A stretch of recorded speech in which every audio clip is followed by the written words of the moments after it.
all you can in this warm-up.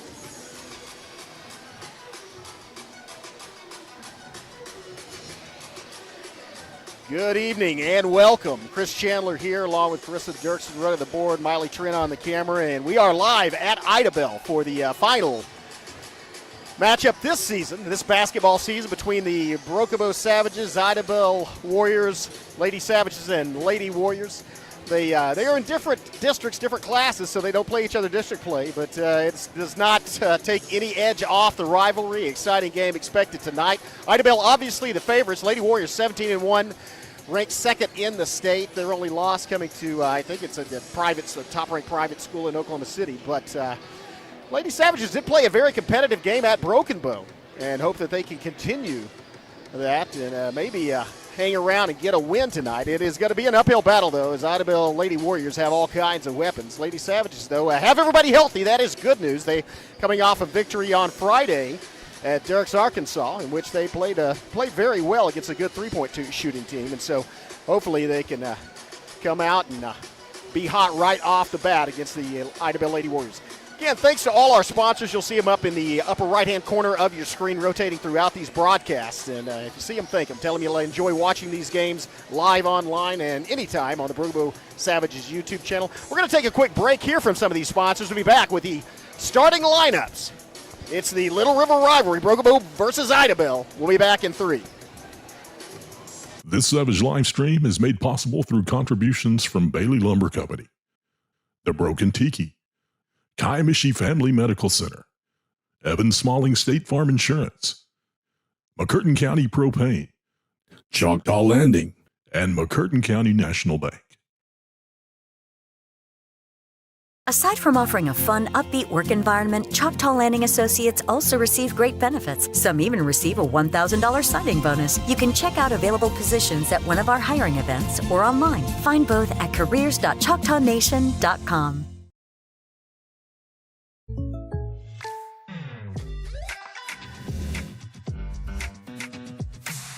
If you want the real deal, call State Farm agent Evan Smalling in Broken Bow today. Like a good neighbor, State Farm is there.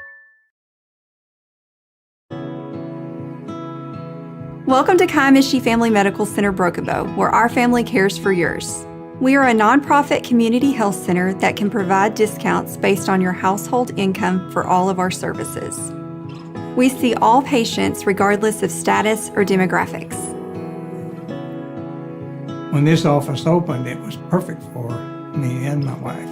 We feel real comfortable, wouldn't go anywhere else, and are so glad that this is here. It's our family's medical solution to everything that we have. Come and meet our family today.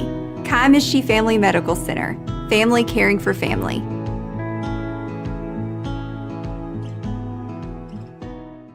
Your face is on a pan. Well, welcome back. About to have the national anthem, followed by the announcement of the starting lineups. Father, thank you for this day. Thank you for blessing us with another day of life. God, please allow the Idabel girls and boys to clear their minds and to focus on the right things. God, please keep everyone safe during and after the game. Help us all to fix our hearts onto you. Thank you for dying on the cross for us and being our Savior. Thanks to the keeper of the stars for everything. Amen, and go Warriors. And now, ladies and gentlemen, remain standing as we honor America, our veterans, and our first responders with the playing of our national anthem.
taking the floor. And again, I mentioned that it back to the Lady Savages. Lady Savages are coached by Toby Bean. Starting lineup for the Lady Savages tonight. well, sort of back to the full starting lineup. 5'5" junior number 1, Jackson Glasson. Of course, Jackson Glasson, the scrappiest player on the floor. Tyson Woolsey, the freshman, coming into her own. Rayleigh Gaston, a 3-year starter, just a junior. Another 3-year starter, just a junior, and Haley Brantley. Number 22, Avery Skelton. And Avery Skelton, you got to get started the start tonight. Of course, Katie Rogers did not even suit out the last game. Was on the bench with an illness. And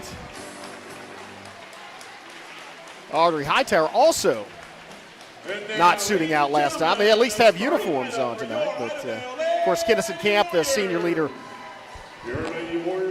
out for the season, ACL surgery, but apparently went very well and still has a college scholarship to participate in cheerleading at SAU. So also showing her leadership. She is still on the floor on crutches in street clothes, but a lot of knowledge and just all around good student and good teammate. Here come the starting lineup for the Lady Warriors. Number 23, that's the one to watch. As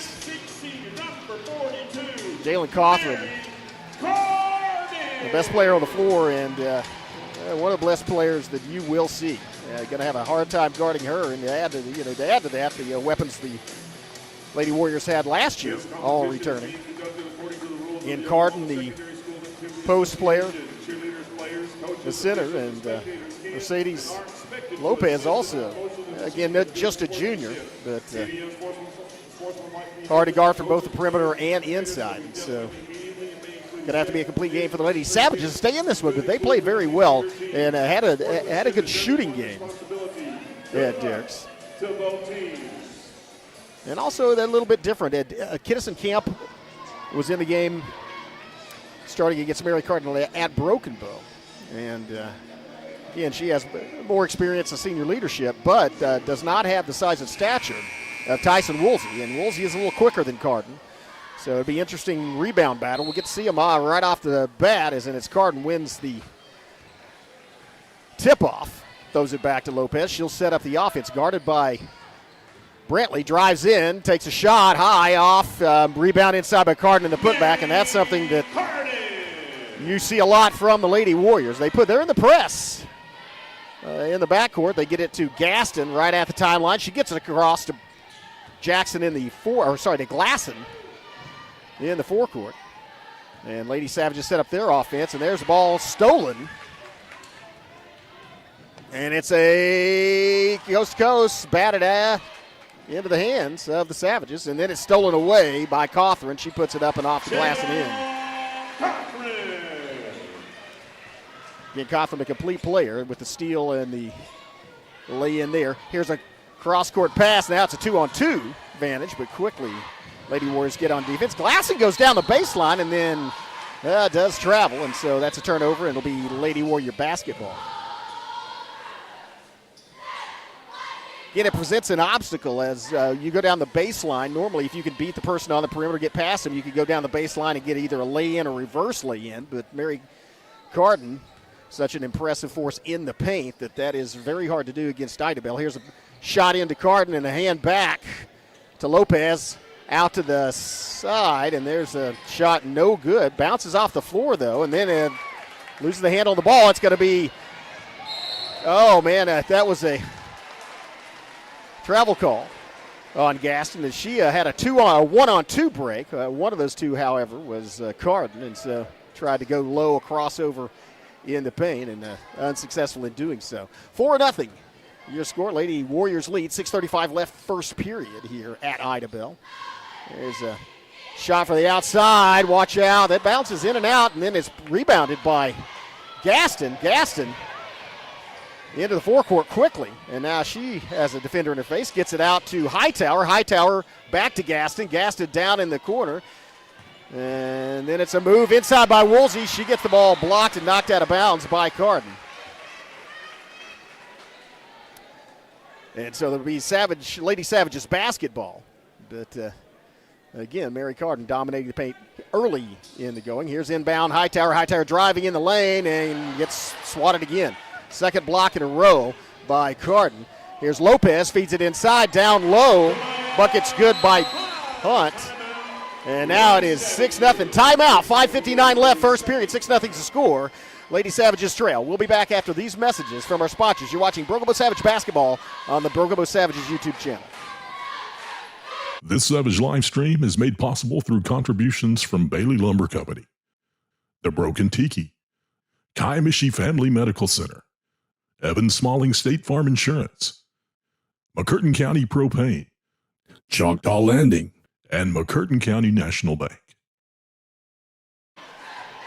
Now, once again, thanks to those sponsors. Appreciate their support of Savage Athletics, McCurtain County Athletics. They also sponsor the MC6 tournament, which you may have watched. Also, remember, you can watch these games anytime from basically anywhere you can get cell phone service on the Broken Bow Savages YouTube channel, free of charge. So that is a nice feature to have. Lady Warriors lead 6-0 here early in the first 2 minutes. And here comes Gaston driving, gets cut off, gets it out to Skelton. Skelton feeds it into Woolsey. Woolsey going on the lay-in and draws the foul and the bucket. And that's the matchup we're talking about. That's going to be interesting. So it's about even so far as Woolsey gets the foul, draws the foul from Carden. And Woolsey, Carden the taller player, Woolsey the quicker player. And so, free throw, little off target. Woolsey's an excellent free throw shooter, but that one was a little low. But first foul on Mary Carden. Carden already has 2 blocks. And getting her in foul trouble may be one way to neutralize that, though. Here's a drive inside, turnaround. Cawthron feeds it outside to Hunt. Hunt looking, gets the baseline. Oh, nice baseline move by Damaya Hunt.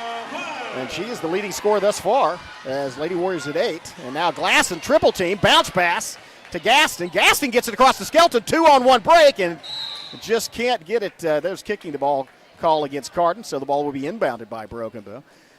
But again, normally that's a 2-on-1 break, Carden in the paint, but you can't just go up and lay it in. She already has 2 blocks, and so Lady Savages will inbound it, though. And here it's inbound to Woolsey, back to Gaston. Gaston feeds it outside. It's tipped by Denton. And now, double team.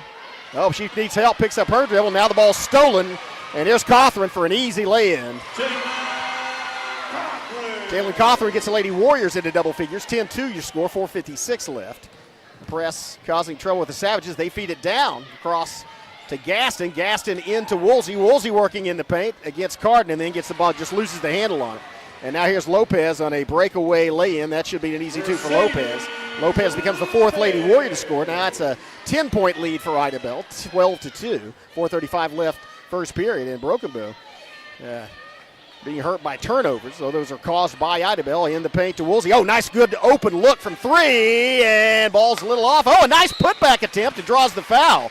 Jaxie Glasson got in position, got the rebound, and then forced Denton to commit the foul. That's going to be the second team foul against the Lady Warriors. First one on Denton. Carden also has 1. Free throw is good. First free throw is good, I should say. As Glasson at the line to attempt her second. And also good. Man, nice smooth. And I can't say enough good things about Jaxie Glasson. She is a competitor. I think that pretty much is how would you define her, and is fearless. But also has the concentration to sink both free throws from the free throw line and gets her team back within single digits. And there's a feed inside to Carden, and she goes up. The ball was partially blocked by Woolsey, and now Woolsey commits the foul. And turnabout's fair play. Now it's Carden drawing the foul and getting the bucket the other end. So that's going to be the first one on Woolsey. First team foul against Broken Bow. The bucket was good for Carden. Now she gets the opportunity to add the +1. 14-4 is your score. And make it 15-4. Lady Warriors back up by double digits. And into Joe, nice pass as they found Glasson right there. Now she's double teamed, the ball stripped by Lopez, and this is going to be a 3-on-2 break. Here comes number 5, the fives, and Gaston got back and prevented the easy lay-in from Lopez, but did commit the foul. That's Gaston's first, second team foul. So both teams have 2 team fouls. 3:54 left first period. Keep in mind they do reset these every period now as Lopez makes the first free throw. So the team fouls get reset every period, but the personal ones do not. Your second shot also good by Lopez. She has 4 points. Even scoring by the Lady Warriors as Cawthron, Card, and Lopez all have 2. And Hunt all have 4. And Hunt adds 2. Now that's incorrect. Carden actually has 5 as she got the +1. And that adds up to 17. Lady Savage is struggling early here.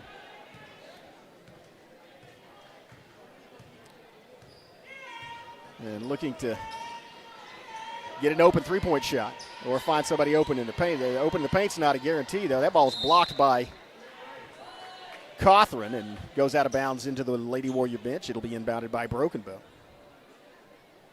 Rayleigh Gaston comes over to do the honors. And inbound to Glasson and then back to Gaston. Gaston working and gets inside. Now kicks it back out down the corner. Oh, there's a nice open shot for Skelton. Over the top. Bounced out. Race for the basketball. And, that's the second foul on Rayleigh Gaston as she tried to reach in and just knock it loose from Lopez.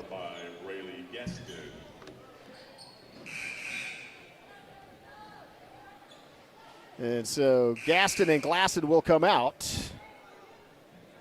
Rogers and Brantley will go in for Broken Bow at the 3:22 mark of the first period.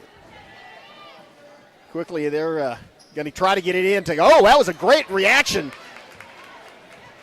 by Brantley as she circled around, and it was Cawthron trying to circle around behind her. The reaction by Haley Brantley gets the steal. Now it's going to be a drive kicked outside. 3-point shot on the way. And down! 3-point from Skelton from the far corner. Avery Skelton hits the first 3 for Broken Bow. They are now back to a 10-point deficit, 17-7. Feet inside to Carden, and that's knocked loose and winds up back in Mary Carden's hands. It's hard to prevent that, and in and out. Rebound inside by Rogers. So Brantley and Rogers immediately make an impact coming back in the basketball game for Brantley and in for Rogers. One gets a 3-pointer and the other gets a rebound. That shot goes off Lady Savage and out of bounds, though. Will be Warrior basketball. 2:37 left as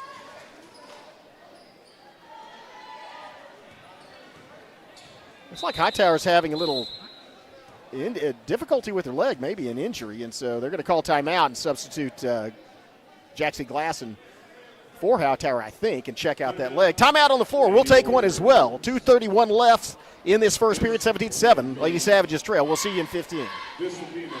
Aside from offering a fun, upbeat work environment, Choctaw Landing Associates also receive great benefits. Some even receive a $1,000 signing bonus. You can check out available positions at one of our hiring events or online. Find both at careers.choctawnation.com. Well, you see the Audrey Hightower on the bench, and man, I feel for her as she had just come back from a concussion protocol where she was out for a week last time. Looking forward to playing tonight, and then has she's a little hobbled, and she's going to have to go sit on the end of the bench and maybe get that checked out at halftime. 2:31 left in the first period. Lady Warriors with a 10-point lead in the basketball.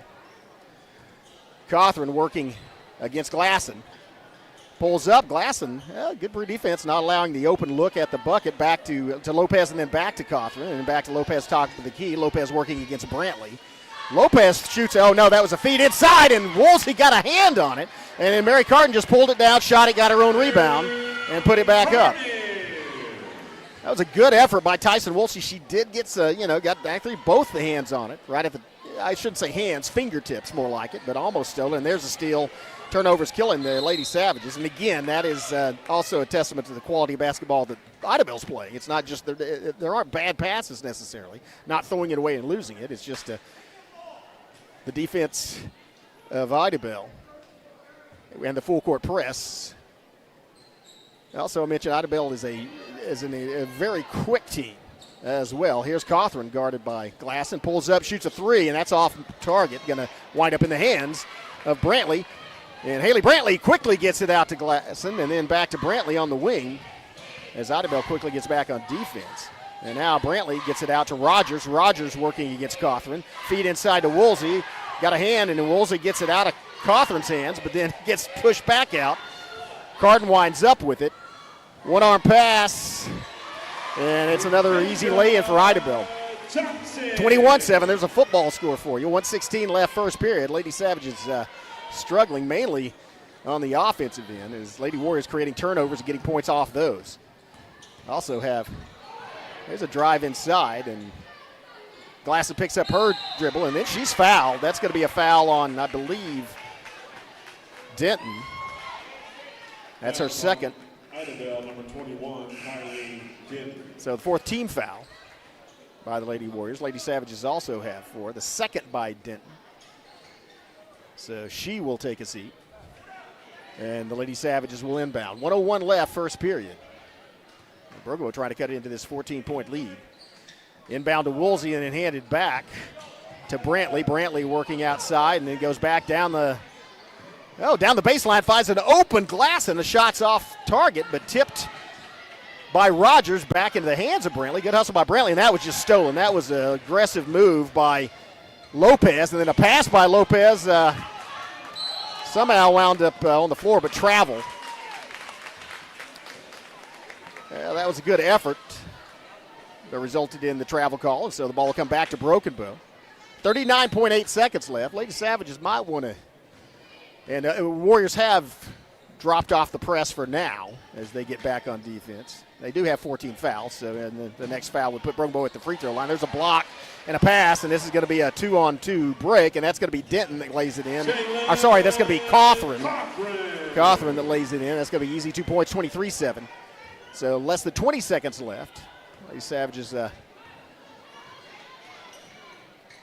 to look for an open shot, and there's another block on an attempted pass as Lopez goes into, or sorry, that's not Lopez. Actually, it's Whitfield goes into the bench. Inbound to Brantley and then to Glasson.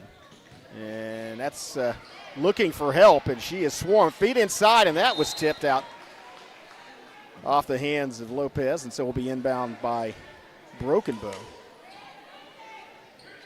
And there's a look and a shot right at the buzzer, and it goes off the front rim. That's going to do it for 1 period of play. Idabel in command thus far, 23-6. We'll be back after this message from sponsor. You're watching Broken Bow Savage basketball on the Broken Bow Network. At McCurtain County National Bank, we are continually seeking ways to meet the changing needs of our customers.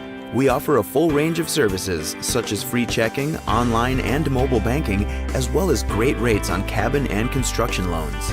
We're providing results through better service while giving you a greater value for your dollar. Visit us on the web at mcnbonline.com. McCurtain County National Bank in Idabel, Broken Bow, Hochatown, and Valiant. Welcome back. Lady Savages again fakes the number 2 team in the state, 17-1, and you see why. As Idabel, a lot of weapons, and they just do everything pretty well. One of the things they did very successfully in the first period was execute the press and create turnovers, and thus easy points for them at the other end. Lady Savages play really good defense when we had an opportunity to get back on defense, but have had a hard time bringing the ball up. And so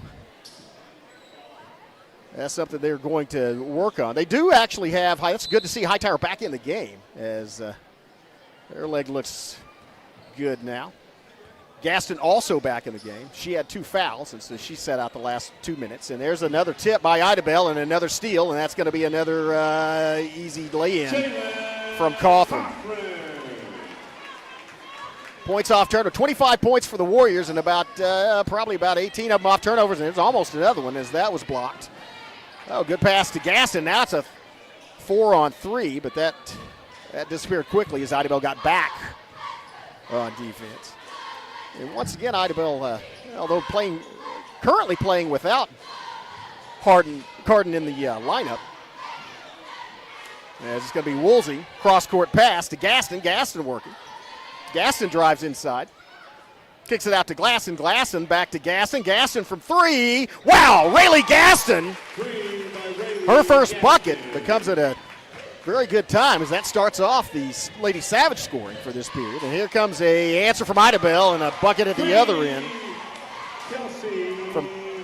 by Kelsey Cothran with the answer. Back to an 18-point ball game. Here comes Hightower, and Hightower, man, that looked scary as her foot slipped, but it also looked like it flexed. I'm glad she got up. For a second, I thought that was an injury. Does turn the ball over, though, and so the Lady Warriors will bring it up past half court. Out to Whitfield. Bounce pass inside is stolen by Woolsey. And it's going to be Glasson pushing it across the court. Glasson. And here's Rayleigh Gaston. Feeling it. Rayleigh Gaston, 2 in a row. Ray with the tray. 2 3-point shots on 2 consecutive shots by Rayleigh Gaston. And again, when you're feeling it, you're feeling it. She was about 8 feet beyond the perimeter. And just drilled that one right through the bottom of the cylinder. Didn't even touch iron. Just went right through the net. And Lady Warriors going to send Carden back in, along with Denton. Denton playing with 2 fouls as well. Gaston with 2 fouls. Whitfield Johnson come out for Idabel. Here's a set shot by Lopez inside. Lopez now has 6 points for the Lady Warriors. They have 30. They lead by 17. Here's Hightower working against Denton. And they get it out to Gaston. The ball's tied up. Possession arrow is in favor of Idabel, so Lady Warriors were inbound.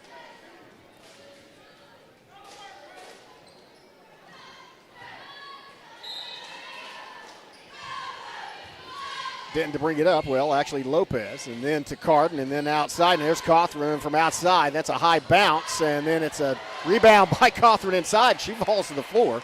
Here's an she got back out. Here's an opportunity for Gaston. Gaston stops, manages to put on the brakes right at the 3-point line, and the ball's tipped. Just on a pass, trying to pass it to a teammate on the perimeter. It's tipped by Idabel, and that's something that Lady Savages don't have an answer for thus far. There's Jackson Glasson hurrying toward the basket. Almost got it. Here's Cothran with an open look from 3. That does not fall, though, and is rebounded by Rayleigh Gaston. Gaston coming down, and she's guarded outside the perimeters. They don't want to give her another look outside. Now it's to Rogers, feed inside Woolsey. Woolsey double teamed, and back to Gaston. That shot's off the front of the rim and goes into the Warrior cheerleaders and will be Idabel inbound. 5:07 left in the half. 30-3 is the score. Idabel jumped out to a 8-0 lead right off the bat, and then have managed to extend that to 17, and that's where it's at currently. And here's a shot from way downtown, and it goes off the front of the rim and into the hands of Brokenbow. I think that was Woolsey with that rebound, and then there's a travel. That's another result of that press that Idabel is putting on, and that's Brokenbow having all kinds of problems with that, just cannot get past it. Then again, a lot of people have problems with that. Again, that's why they're 17-1, but that's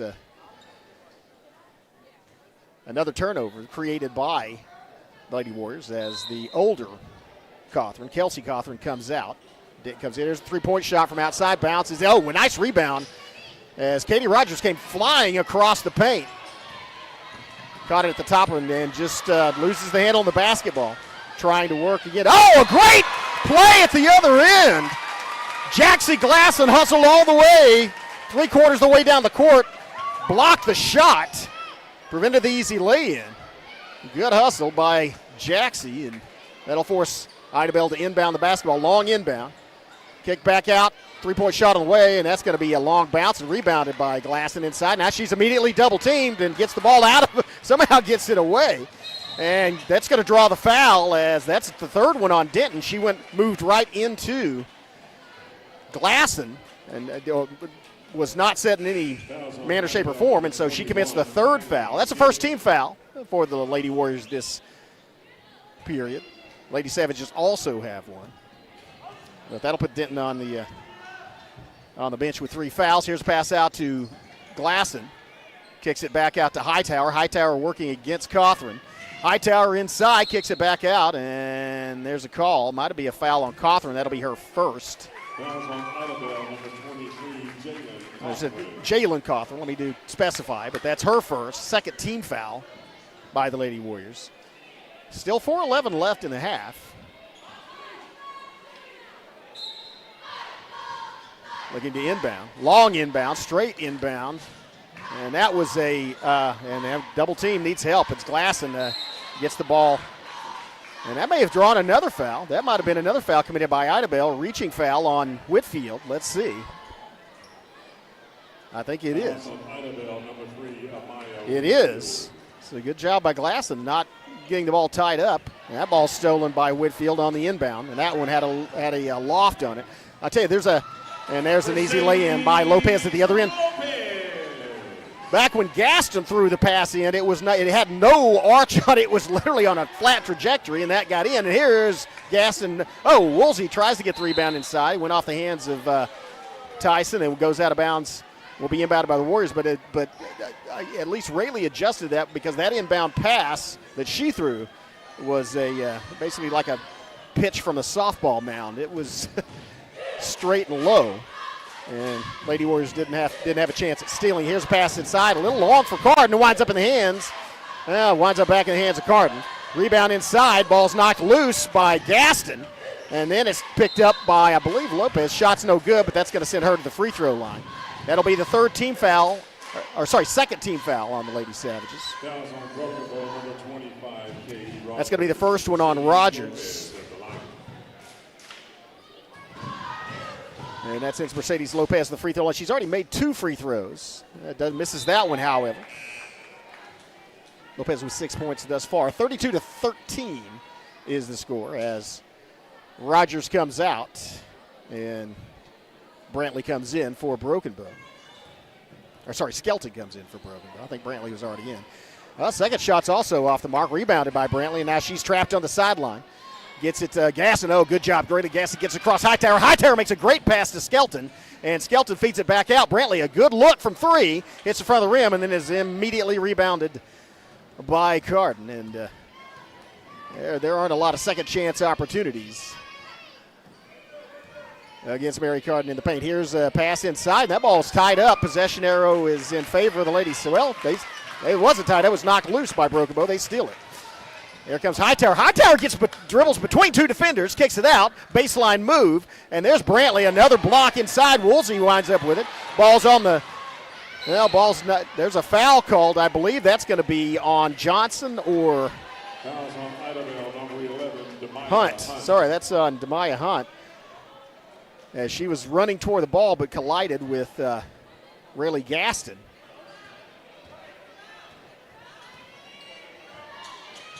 It's Gaston, top of the key, working against Hunt. And off the foot, that went off the foot of Demaya Hunt. Now it's going to be Hunt with the lay-in at the other end, the easy 2-pointer. And quickly, Lady Warriors back on defense as Brantley picks up her dribble, kicks it out top of the key. Hightower shoots from the top of the key. High rebound, and Lady Savages get it on the other side. Now it's going to be Hightower moving in, trying to move against, that's a 5th block by Carden. And at the other end, a block. Hey, great hustle again, Jackson. That was Brantley with the block. Good hustle, Haley Brantley to get back to the other end. Lady Warriors with the basketball, pull up for 3. That shot's inside, and that's a reaching foul. That's going to be another one on Carden over the back on Skelton. And again, I know there's not an over the back foul, but she made contact with the body. And so number 42, Mary Carden. That's going to be Carden's 3rd foul. Minute 55 left in the half. 34-13 is your score. But that's the 5th team foul on the Lady Warriors, so that is going to send Avery Skelton to the free throw line. Maybe more importantly, that's the 3rd foul on Mary Carden. And so that can be a factor. She has dominated the paint tonight. And first one hits the back of the rim and bounces out no good. Second shot to come. Gaston comes out. Glasson goes in for Broken Bow. Give Rayleigh a breather. with 1:55 left in this half. Second shot's true, as Skelton adds her 4th point. She had a tray earlier and gets Brookville back to a 20-point deficit. Here comes Cawthron, working top of the key, kicks it out to Lopez. Lopez working against Brantley. And then to Johnson, back to Lopez. Lopez looking, leaner by Lopez, sails through the bottom of the net. Mercedes Lopez with her 8th point. Gets her team up by 22, largest lead of this game for Idabel. Hightower to Skelton, down to Woolsey low. McCartan out of the game. Tyson Woolsey might try. Here's a 3-point shot from the corner, and rebounded inside. And then a foul call. It's actually a travel called against Hightower. I was going to say, though, Tyson Woolsey is in the game. Mary Carden is not, and that may give Woolsey an opportunity to work in the paint. That's one of the first offensive boards Broken Bow has had, as Hightower went up and got it. So it definitely makes a difference with Mary Carden out of the game as far as any second chance opportunities. Again, Carden she has 3 fouls, already has 5 blocks in this game. Lopez moving in, kicks it outside, and then it's going to be Cawthron. Jalen Cawthron working between the legs. Wow, that is, and there might have been a foul called, or a travel called on Cawthron. Let's see. That'd be a rare call, but, and it was. Good opportunity and good quickness by Brantley and Glasson's prevented. Here's a 3-point shot all the way to the bottom of the net. Skelton from the corner. Avery Skelton with her 2nd tray of this game. Gets it back within 20 and a drive inside. The ball's thrown down, and here comes Glasson. Glasson with the rebound up the side, gets it into the forecourt. Glasson works it over to Hightower. Hightower working back inside. Hightower spin move, top of the key. Hightower goes down low and draws the foul, and that's going to send Aubrey Hightower to the free throw line. 24.7 seconds left. Lady Savages trail 36-17, but have been on a mini run since Mary Carden went out with 3 fouls about a minute ago, minute and a half, and Brookville taking the opportunity to drive inside in the lane. First shot no good, though. Hits the back of the rim and kicks back out. And you see what they've done. Lady Savages wisely have, as they're going to substitute Glasson, or substitute Glasson's going to come out and Rogers go in, but actually have Rogers and Brantley both drop back in defense as Lady Warriors can hustle it up the floor. Here's a rebound inside, though, by Skelton, and then the ball's taken out, and there's travel or double dribble call. She did bounce the ball once, had a hand on it, and then hit it with the other hand.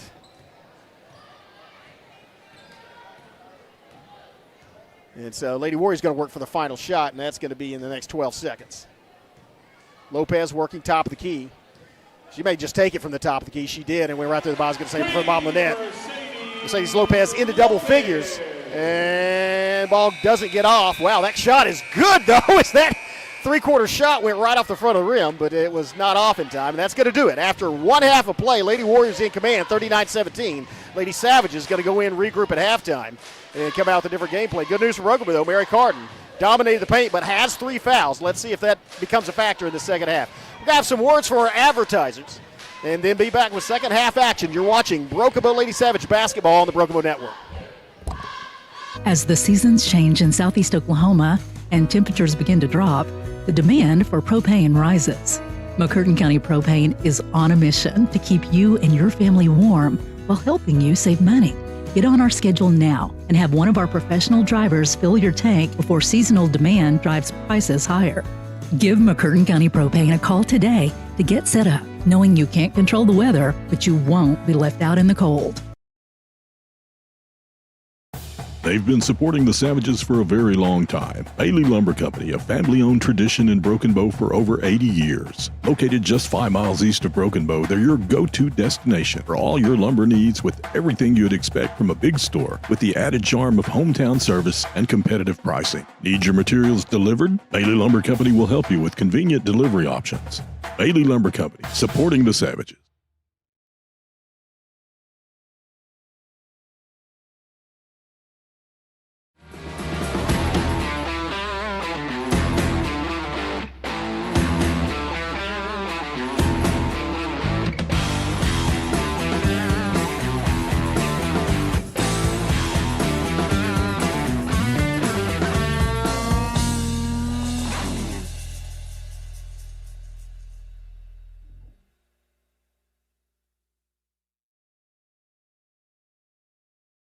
Something special is coming to Hochatown that could mean something special for your career. Choctaw Landing is looking to fill lots of great positions, so we need great people like you. Aside from offering a fun, upbeat work environment, Choctaw Landing Associates also receive great benefits. Some even receive a $1,000 signing bonus. You can check out available positions at one of our hiring events or online.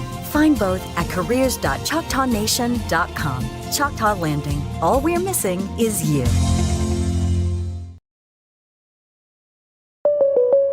Oh no, are you okay, Mike? Yeah, got a pretty big fender bender here. Don't worry, State Farm's got you covered. That's great to hear. Robin, what's going on? We're gonna get you a tow truck, Mike. Thank you. Real fender bender going on. Fender bender. Fender bender. Fender bender. Fender bender. Everybody remain calm. No reason to panic. Go with the one that's here to help life go right. Call State Farm agent Evan Smalling at 580-584-7277.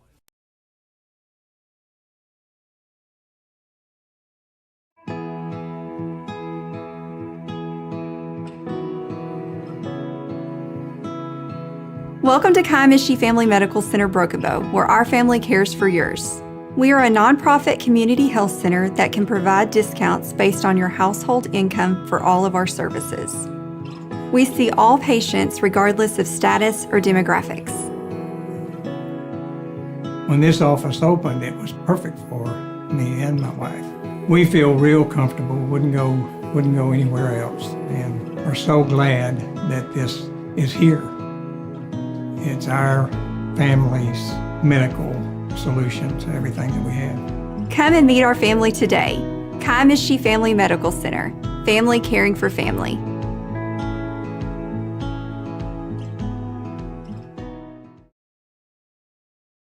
At McCurtain County National Bank, we are continually seeking ways to meet the changing needs of our customers. We offer a full range of services such as free checking, online and mobile banking, as well as great rates on cabin and construction loans. We're providing results through better service while giving you a greater value for your dollar. Visit us on the web at mcnbonline.com. McCurtain County National Bank in Idabel, Broken Bow, Hochatown, and Valiant.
Well, welcome back.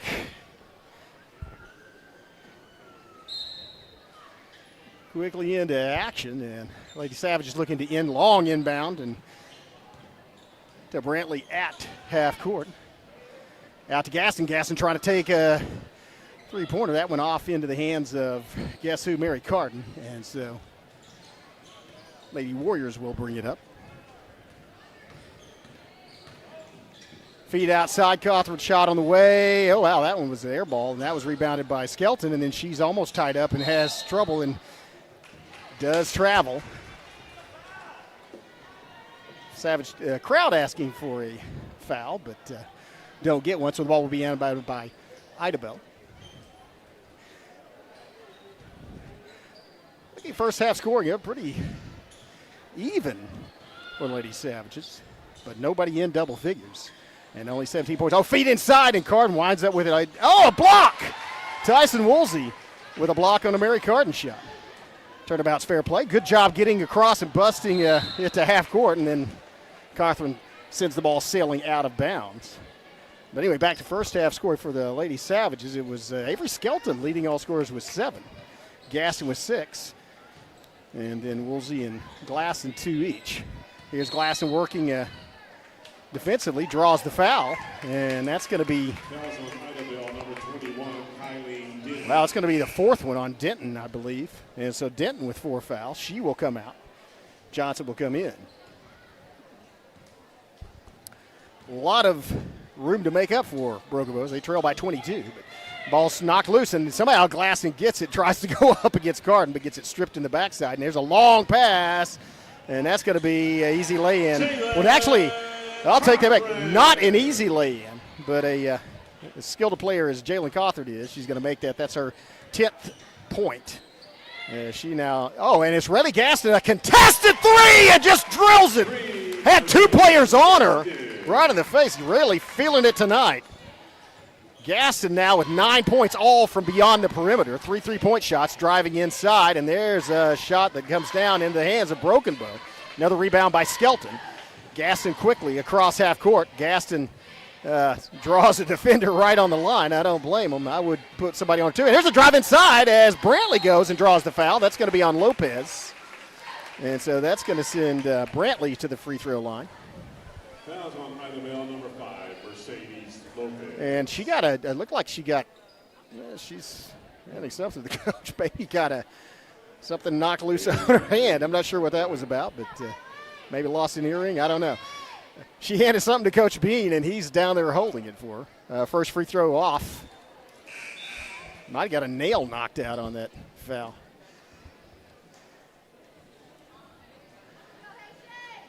(41-20), 5:51 left, third period in this Lady Savage game. And another rebound by Carden.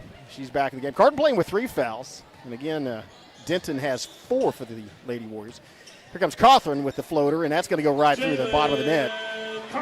Cawthorn with her 12th point. Oh, man, Gaston thought about shooting it. In drives, kicks it back out. Oh, there's a good look for Skelton from the perimeter. It's a high bounce.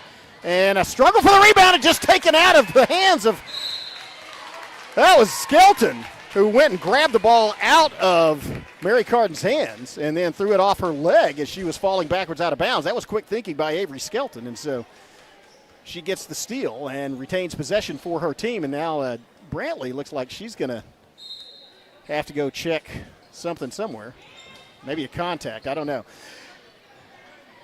Glasson to Woolsey. Oh, to Gaston. Gaston feeds it out of the side. 3-pointer from the other side by Skelton. Avery Skelton now in double figures. That's her 3rd tray of this game. So Skelton and Gaston both with 3 3-point shots. Lady Savage is back to 20. Feed inside. Carden under the bucket. Carden just throws it up. That one doesn't fall, but Lady Gaston does. That was a valiant attempt by Gaston to try to block that shot against a much taller player, but couldn't get to it. Carden adds another 2 to her first half tip. Back to a 45-23, 22-point lead for the Lady Warriors. They led by 22 at half, 39-17. Lady Savages bucket for bucket with them, but have a lot of room to make up. Here's a 3-pointer off the glass and into the hands of Hunt. Here's a drive by Lopez. Almost gets the ball stripped, but manages to lay it off the glass and in. Lopez now in double figures. Or no, sorry, Lopez was already in double figures. That's her 12th point. Timeout on the floor. We'll take one as well. And see you in 15. You're watching Broken Bow Savage Basketball on the Broken Bow Network.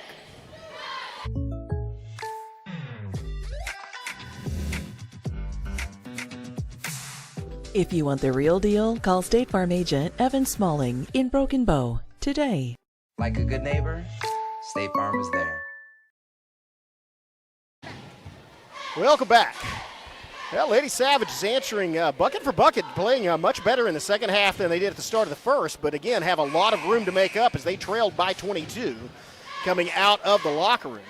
Another advantage, though, again, they have the Lady Warriors in considerable foul trouble. The main, although Denton has 4 fouls, the main concern for the Warriors has to be Mary Carden, who's playing with 3. And Lady Savage is, again, getting hot from the perimeter.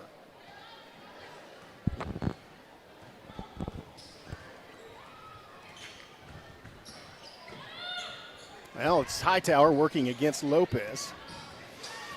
And Gaston trying to get open on the perimeter. And there's a foul, possibly, maybe a travel call. Not sure. Let's see what the call is. It results in a turnover, is a travel call. Pass down the court, a wide open look from the corner. That shot is way off and winds up in the hands of Gaston. Gaston working against a double team, picks up her dribble, gets it to Skelton. Skelton gets it across the court. Skelton thought about driving in, and again, that's just stolen. And that's going to be a very easy lay-in for Lopez at the other end. And that's a little bit of the same story as the first half, as those steals wind up in easy points. And here's Hightower might have walked into a trap there. Gaston tries a bounce pass. Now it's another turnover. And Gaston knocks the ball out of her hands. That was a very kind of a risky move, but it paid off for Rayleigh Gaston as she did not commit the foul and managed to knock the ball out of bounds and prevent a 2-on-1 break and lay-in. Idabel will inbound, and Mary Carden's probably going to be the target of this as she is there right there in the paint. Bounce pass in, and it's Lopez off the glass and in. 16 points for Lopez, and their team has broken the half-century mark, 51-23. Broken Bow looking for an answer and trying to keep from turning it over. They were double-teamed and need help. And they get it to Glasson. Glasson driving, kicks it back out. Three-point shot on the way, hits the rim, and comes down to Glasson. Glasson goes up, and Glasson might have drawn the foul. That will be number 4 on Mary Carden. That's a huge rebound by Glasson, as on the putback attempt, she gets Mary Carden to commit her 4th foul. And so the Lady Warriors now, with Denton on the bench with 4, have Carden with 4 in the game. That's a big factor. 3:13 still left in the third period, an entire 4th period left to play. Glasson from the free throw line rattles in and out, falls to the floor, no good on the first shot. As Woolsey and Rogers in to attempt a rebound, should it come to that. And that second rebound pulled down by Cawthron. She'll bring up the ball for Idabel. Cawthron driving, pulls up at just in front of the free throw line, and the bad shot goes out of bounds. Attempted save by Whitfield, but she stepped across the line before she touched the ball. And so out on Idabel, and will be brought up by Brantley. Brantley to Gaston. Gaston crossing over back to Glasson. Glasson thought about passing it and then drove it in. Kicks it back out. Woolsey, and Woolsey gets hers blocked. Scramble for the basketball. Carden feeds it down to Lopez, who kicks it to Cawthron, and Cawthron on the bucket. There's a foul committed, and that was a good foul to give. That's just the second one on Katie Rogers, and that would have been an easy 2 points for Cawthron. So, of course, Cawthron, an excellent free throw shooter, but forced her to, and she misses the first one, however. Maybe I jinxed her, but sent her to the line instead of giving her the easy lay-in. So,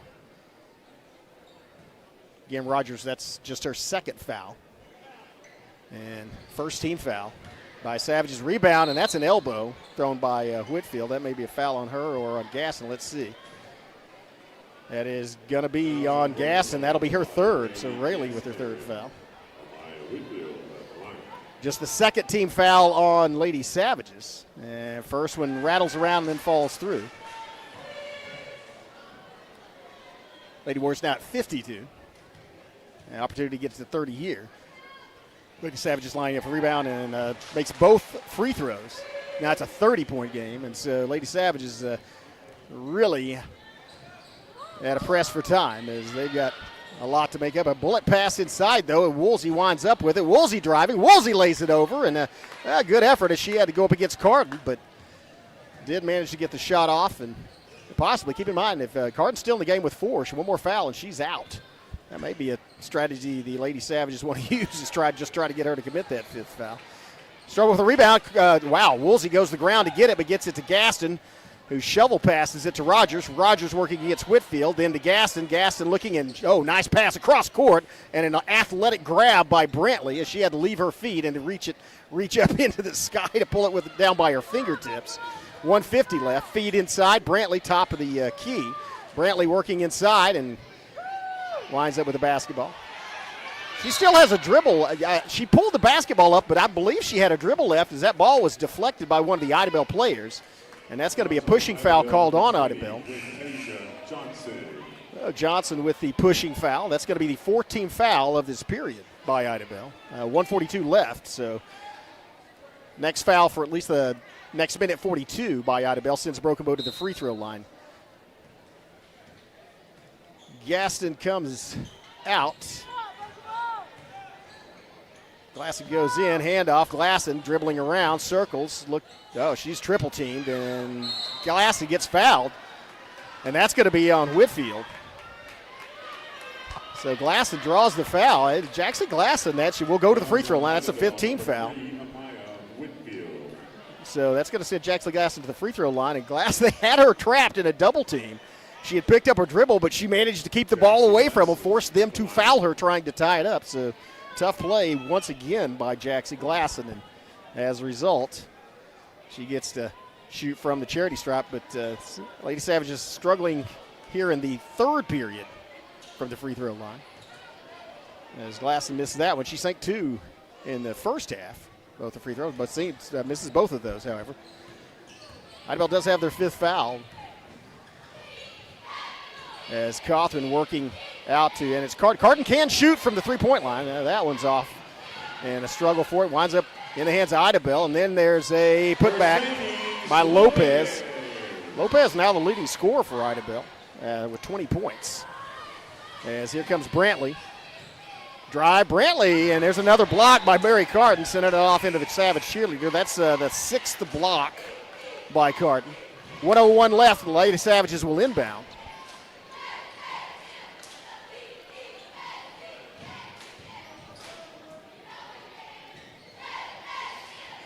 As quickly inbound to Brantley, and then she tries to, she is trapped down low. Wow, gets it out somehow to Skelton. Skelton with a look. Bounces over, rebound to the other side by Rogers. Rogers kicks it out. And here's Skelton again from the perimeter. Skelton with her 4th three-pointer of this basketball game. Gets the Lady Savages to 26. Avery Skelton, 4 trays. A very good night for the sophomore. Here's a drive and feed inside and stolen by Woolsey.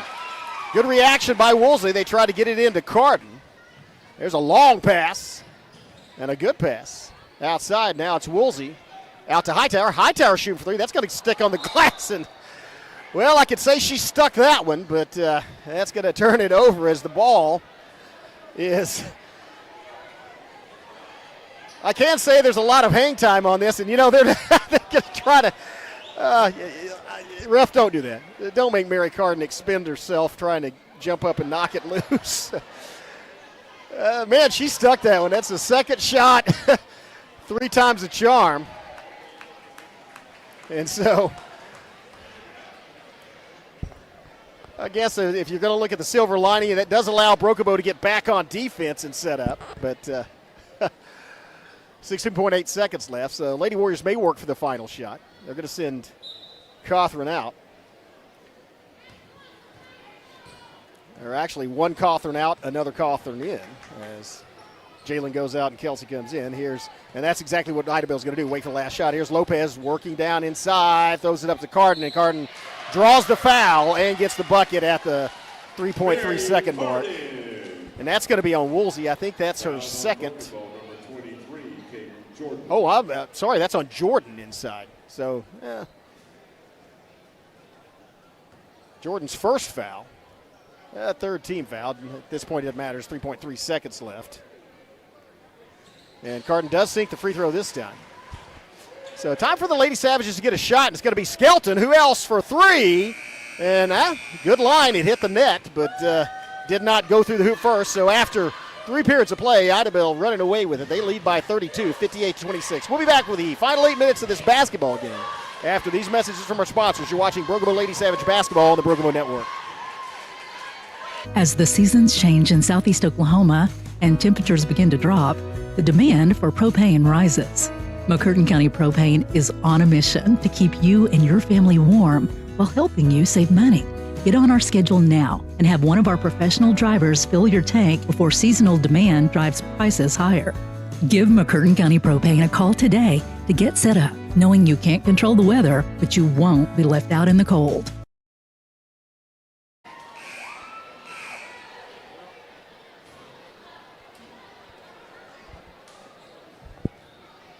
You see the Lady Savages taking the court, and just got to play for pride now. I mean, barring some miracle, a 32-point difference, as Idabel has 58 points, they have 26. Yet Mary Carton still in the game. She is playing with 4 fouls. And so maybe they take advantage of that and get her to foul out. But they do need to be shooting from outside the perimeter probably as they bounce it into Woolsey. Woolsey driving, and that's one thing. Woolsey gets another. That's a 7th block. As you hear the Idabel crowd, that one, you could hear the slap on that one. But that's what they need. That's what Tyson Woolsey needs to do, is try to get Mary Carton to commit and maybe draw a foul. She's going to probably go up against her again, and that's what they do. Get her off. Oh, nice post play. As Woolsey goes up, lays it high off the glass, and that's good experience for the freshman against the senior center for Idabel. As playing against a much taller player, and she deflects that one. Winds up back in the hands of Carton. Here's a 3-point shot from the other Coughlin. And she had 1 3 in the first half, now has added a 3 in the second. That's 61-28 Idabel.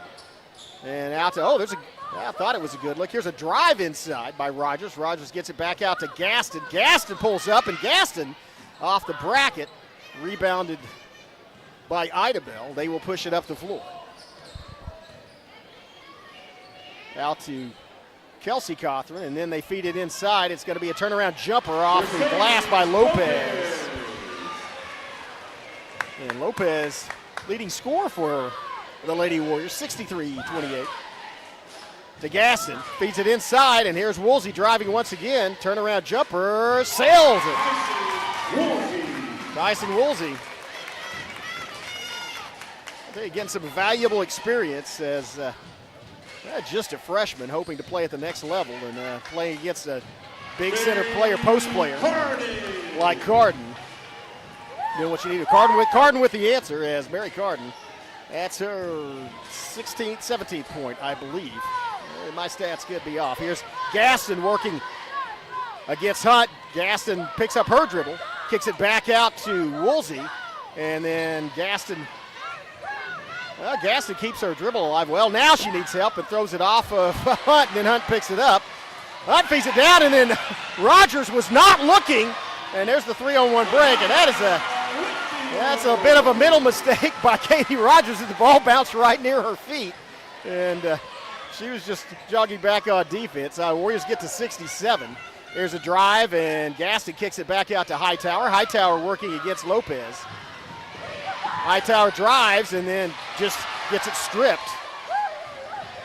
Here's a pass down to Hunt. Oh, a good effort as Gaston got down on defense, prevented the easy lay-in, forced the shot to be altered. Kept the Warriors from scoring. Here's inside. Lopez lays it up off the glass. There's a rebound inside. Woolsey winds up with it. Hands it to Rogers. Rogers will bring it down. Rogers driving the lane and then kicks it back out to Hightower. And it's Woolsey from the free throw line. A high bounce, and it comes down to the hands of Whitfield for Idabel. 5:04 ticking left in this basketball game. There's the 3-point shot from Cothran. And that one, I should say, from Kelsey Cothran. Rebound, Gaston. Gaston may drive up, gives it to Woolsey. Woolsey posts up, and that shot, that's another rebound inside. by Carden. Got to hand it to Mary Carden. She has played most of this second half with 4 fouls and still getting rebounds, blocking shots. Lady Warriors got to slow things down there. They have a 37-point lead, or at least take a momentary breather as Lopez sets up the offense, working against Hightower. Lopez drives in, and then that's going to be I think that's going to be a foul on Skelton.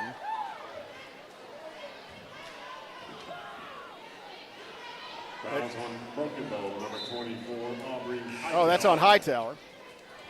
That's going to be the first team foul by the Lady Savages. Lady Warriors have none. As here come the starters off to some applause and get some experience for the younger players. With the 37-point deficit, 424, you understand when your chances of coming back are close to none.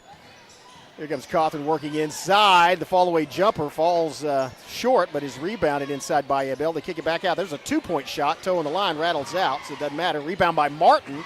Martin in trouble. Has yet to dribble, but doesn't have any room to. And then throws it off of an Idabel player or got the timeout called. I think Broken Bow called timeout. Let's see what the call is. That is indeed what happened. Timeout on the floor. Timeout on the floor. We'll take one as well. 4:05 left. Lady Warriors in control of this one, 67-30. We'll see you in 15 seconds. You're watching Broken Bow basketball on the Broken Bow Network. This Savage live stream is made possible through contributions from Bailey Lumber Company, the Broken Tiki, Kiamichi Family Medical Center, Evan Smalling State Farm Insurance, McCurtain County Propane, Choctaw Landing, and McCurtain County National Bank.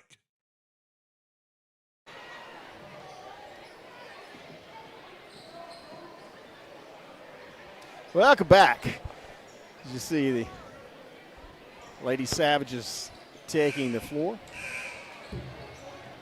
In the pregame said they would have to play almost a perfect game and actually have Idabel, not still make some mistakes in order to win here. And that did not happen. Idabel played an excellent game and another great performance by Mary Carden and by Mercedes Lopez. Lady Savages had some bright spots. Good three-point shooting, but just could not do anything against the Idabel press. And there's a tie ball, possession arrow in favor of Idabel, and they will bring it forward. But could not defeat that press in the first half, trailed by 22 at halftime, and unable to cut into that much in the second half. And so here we are in the final 4 minutes of the game with both sides, for the most part, have substitutes in. There's a shot brought down, and turnaround jumper is in by Lopez. Lopez is a starter, as is Cawthon for the Lady Warriors. Brantley looking for help. And trying to get it to Jaxie Glasson, and Cawthon went for the steal on the other side, but knocks it out of bounds with 3:25 left. Brantley will come out, and Griffin will go in for Broken Bow. They had Smith circling around, Genesis Smith circling around under the basket, and she was open momentarily, they didn't see it, and that's what Coach Toby been saying, you got to watch inside.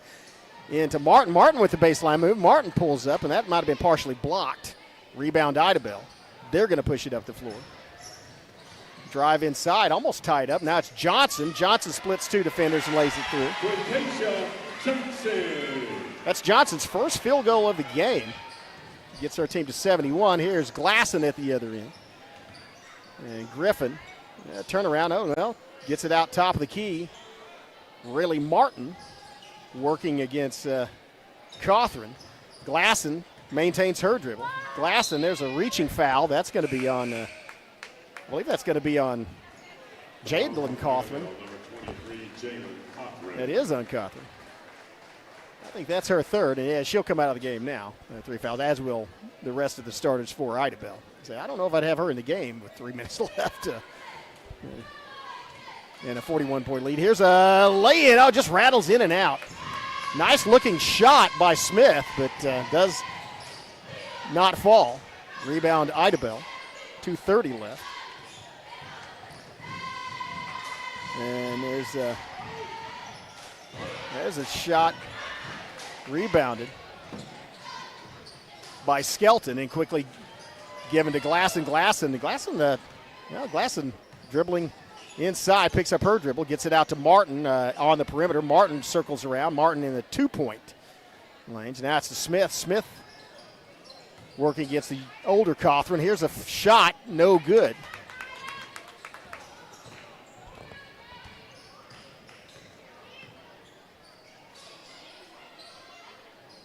As Lady Warriors got to work it around the perimeter.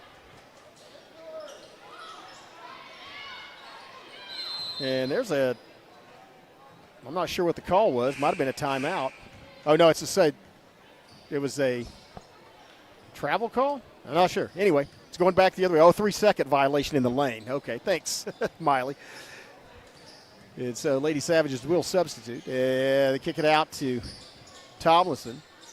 Tomlinson working outside, kicks it to Smith. Smith, baseline move, and then Smith kicks it. Wide open look from the far side. Shots on the way, and hits the side, and then is rebounded. Here's Idabel with a full court pass. Tomlinson down there defensively. Nice tip.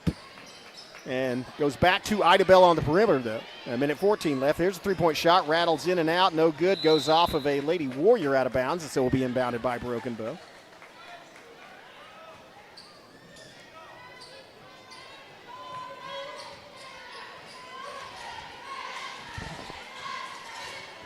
Martin working against Cawthron to Tomlinson. Tomlinson working inside, kicked it out, and there's a baseline move, and it's Smith with the kind roll, or unkind roll. Falls into the hands of Schultz. Schultz, former teammate, transferred at the Christmas break, so they're accustomed to seeing her on the court, but not in red and black. Here's a rebound by Smith. Smith pushing it up the floor. 40 seconds left. Smith to Griffin. Baseline move, cut off, double team, back out. Smith, long jumper, hits the rim. Rebound, Tomlinson. Tomlinson working inside, kicks it back out. Good look for Martin. Martin from three. Rebound by Skelton. Quickly gets it to Smith. 20 seconds left. Smith. Smith feeds Griffin. Griffin goes in, and Griffin's shot also no good. Out of bounds off the Lady Warriors. Will be inbounded by Broken with 13.1 seconds left. 71-30 is your score. Lady Warriors going to win this one. And again, a big favorite in that game. Boys game to follow immediately, and Idabel had favorite in that one, but not nearly as big a favorite as Broken played them to a standstill.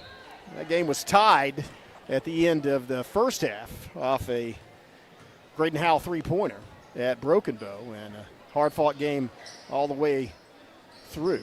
So expect that to be much closer than this one. Here's a three-point shot, and no good. Goes off the bottom and out of bounds. And so 3.1 seconds. Lady Warriors have time to get it into the elder Cawthron, and she'll launch it from half court, and it's going to fall into the hands of Tomlinson, and that'll do it. 71-30. Lady Warriors win this one as expected that they would, but Lady Savages just unable to break that press. The next game, I expect that one to be a lot closer, and Savages have a good shot at winning. These teams almost evenly matched in the Broken Bow Savages and Idabel Warriors. We'll see what transpires here in about 15 minutes. We're going to take a break here from our sponsors. Be back with the tip-off of the boys game of this final Little River rivalry of the 2024 season. We'll see you in 15.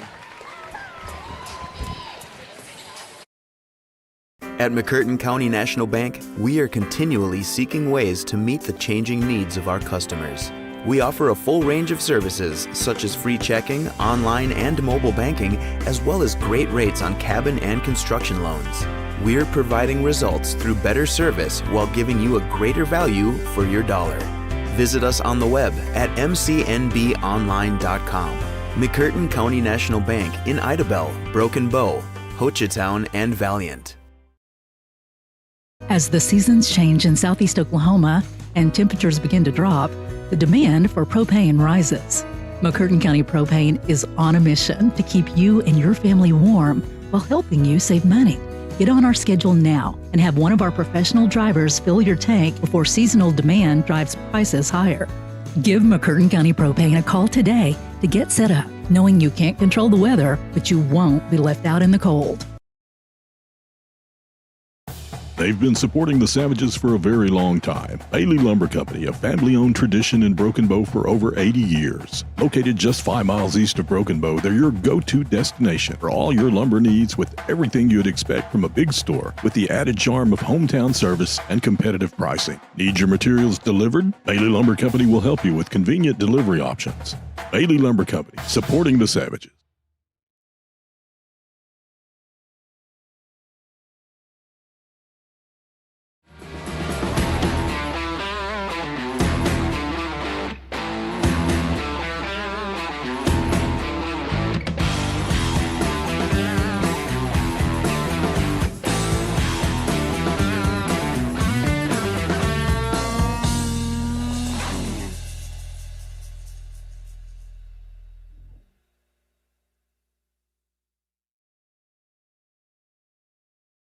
Something special is coming to Hochatown that could mean something special for your career. Choctaw Landing is looking to fill lots of great positions, so we need great people like you. Aside from offering a fun, upbeat work environment, Choctaw Landing Associates also receive great benefits. Some even receive a $1,000 signing bonus. You can check out available positions at one of our hiring events or online. Find both at careers.choctawnation.com. Choctaw Landing. All we're missing is you.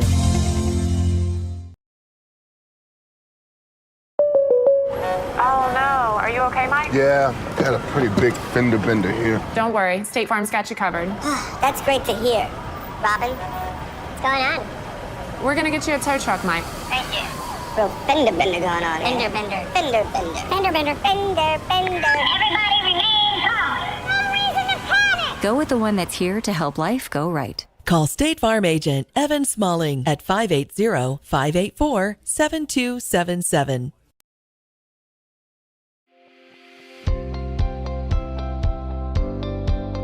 Welcome to Kiamichi Family Medical Center, where our family cares for your family.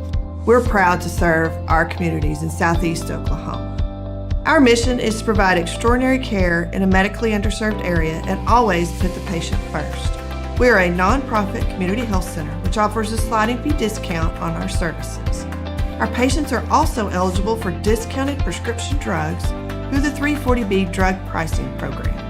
We offer a large range of services including primary and preventative care, pediatric care, behavioral health, as well as dental care. Between our 4 sites spanning across McCurtain County and into Choctaw County, we have 11 medical providers, a licensed clinical social worker, and dental providers. Our connections across the state of Oklahoma and the tri-state area allow us to connect our patients to specialists and provide them with a high level of care. Call any of our clinics today to schedule your appointment. Kiamichi Family Medical Center, family caring for family.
Well, welcome. We're about a minute and a half away from the announcement of the starting lineups and the tip-off. Savage is out there warming up, and as mentioned, the Warriors a slight favorite, probably about if you're handicapping, I guess maybe an 8 to 10 point favorite. But Savage is again a good basketball team starting to gel. What difference in this game from the last one? Kyron Whitfield no longer on the basketball team.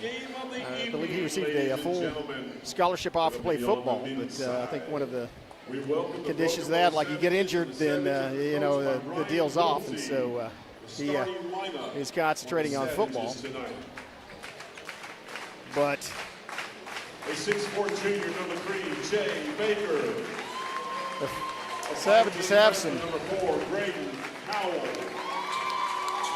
key players, including that one, number 4, just a freshman. But Braden Howell, team leader, and Jackson McDaniel, another young one, sophomore. In fact, the Savages do not have a senior on the floor. So the younger, much younger and less experienced lineup, but also a team that can play some good basketball. One of the things they're going to have to do, though, is try to keep the Warriors from getting hot outside on the perimeter. At guard, 6'1" junior, number 4, There's Betrell Lopez. Betrell Lopez, by the way, just received a full scholarship offer to play football at Oklahoma State University. So he'll be continuing his athletic career at the next level. He still has a year left in high school, though. Lopez just a junior. And there's the last two, Threadgill and Sumo. And it was Sumo and Threadgill that got hot from the three-point line and wound up putting the game out of the Savages' reach at Broken Bow earlier this year. And so the Savages going to try to prevent that. You see Hankins lined up to jump it off with Baker, and we're just about to be underway. Well, mistimed somehow. The ball was actually hit by Baker, but into the hands of Idabel. It's going to be Lopez controlling. Circles around to Threadgill. And then down the corner. Wow, guarded right. And there's a long three-pointer, and that goes right in the bucket. That's Threadgill, and there's a steal and double putback. Sumo with the steal. And Savages, a little flummoxed as they start off and commit two mistakes right off the bat.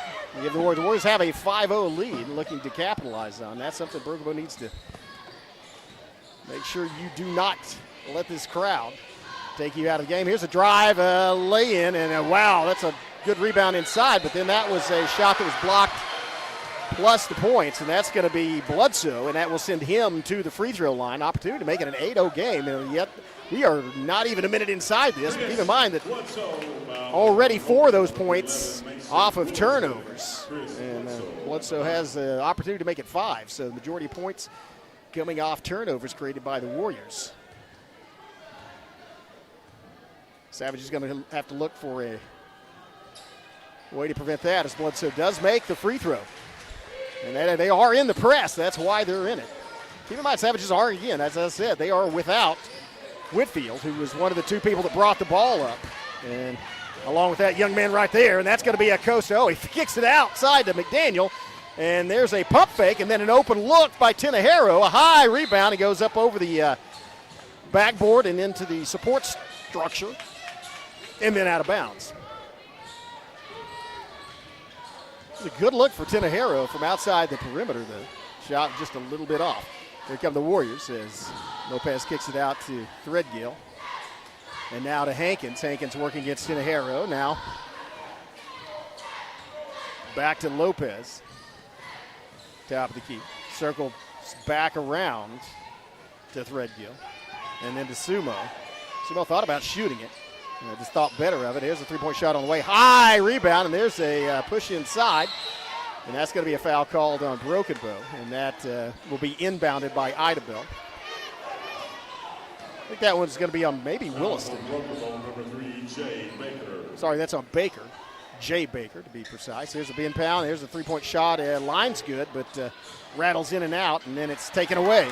Here comes, wow, coast to coast, and it looks like a stumble there. That's going to draw the foul, though, and so that's going to send Braden Howell to the free throw line to shoot two. Try to get Broken Bow on the board. 6:12 left in the first period. 8-0 lead. Warriors jumped out to scored off their first possession and then created two more opportunities off turnovers. That foul is on Sumo. That's the first foul on the Warriors. They have one team foul. Savages have two. First shot's up and good. Braden Howell gets Broken Bow on the board. The opportunity to add to that. Also, there's just a mental difference when you have zero on the board and when you have anything else. And now the Savages have two, and that may get them to the point they calm down and execute well. Lopez to Sumo. Sumo circling around to Threadgill. And then back out Sumo. Sumo working against Williston. Kicks it across. Now it's going to be Threadgill. Now it's out. Three-point shot away from Hankins. That's going to roll out. A rebound inside and then a block, but also a foul, and that's going to send Lopez to the free throw line. That's the third team foul on the Savages. That's the second one, however, on Jay Baker. So getting in foul trouble. Still 5:49 left the first period. A lot of basketball left to play as Lopez becomes the fourth Warrior to put points on the board.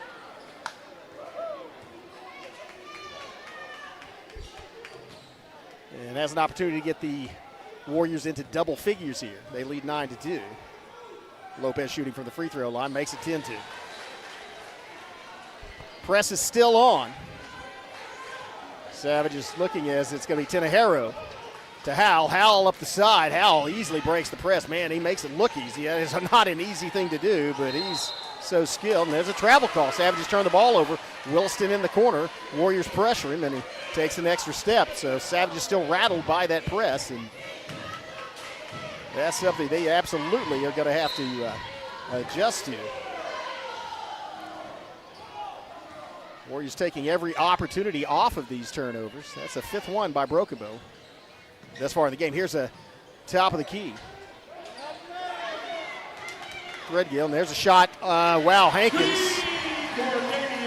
Hankins for three. And now it's 13-2. Double-digit lead.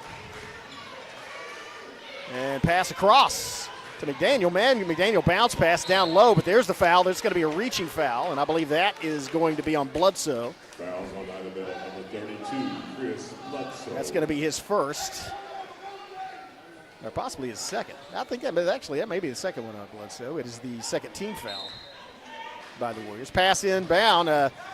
Tenehiro pops up, sinks it.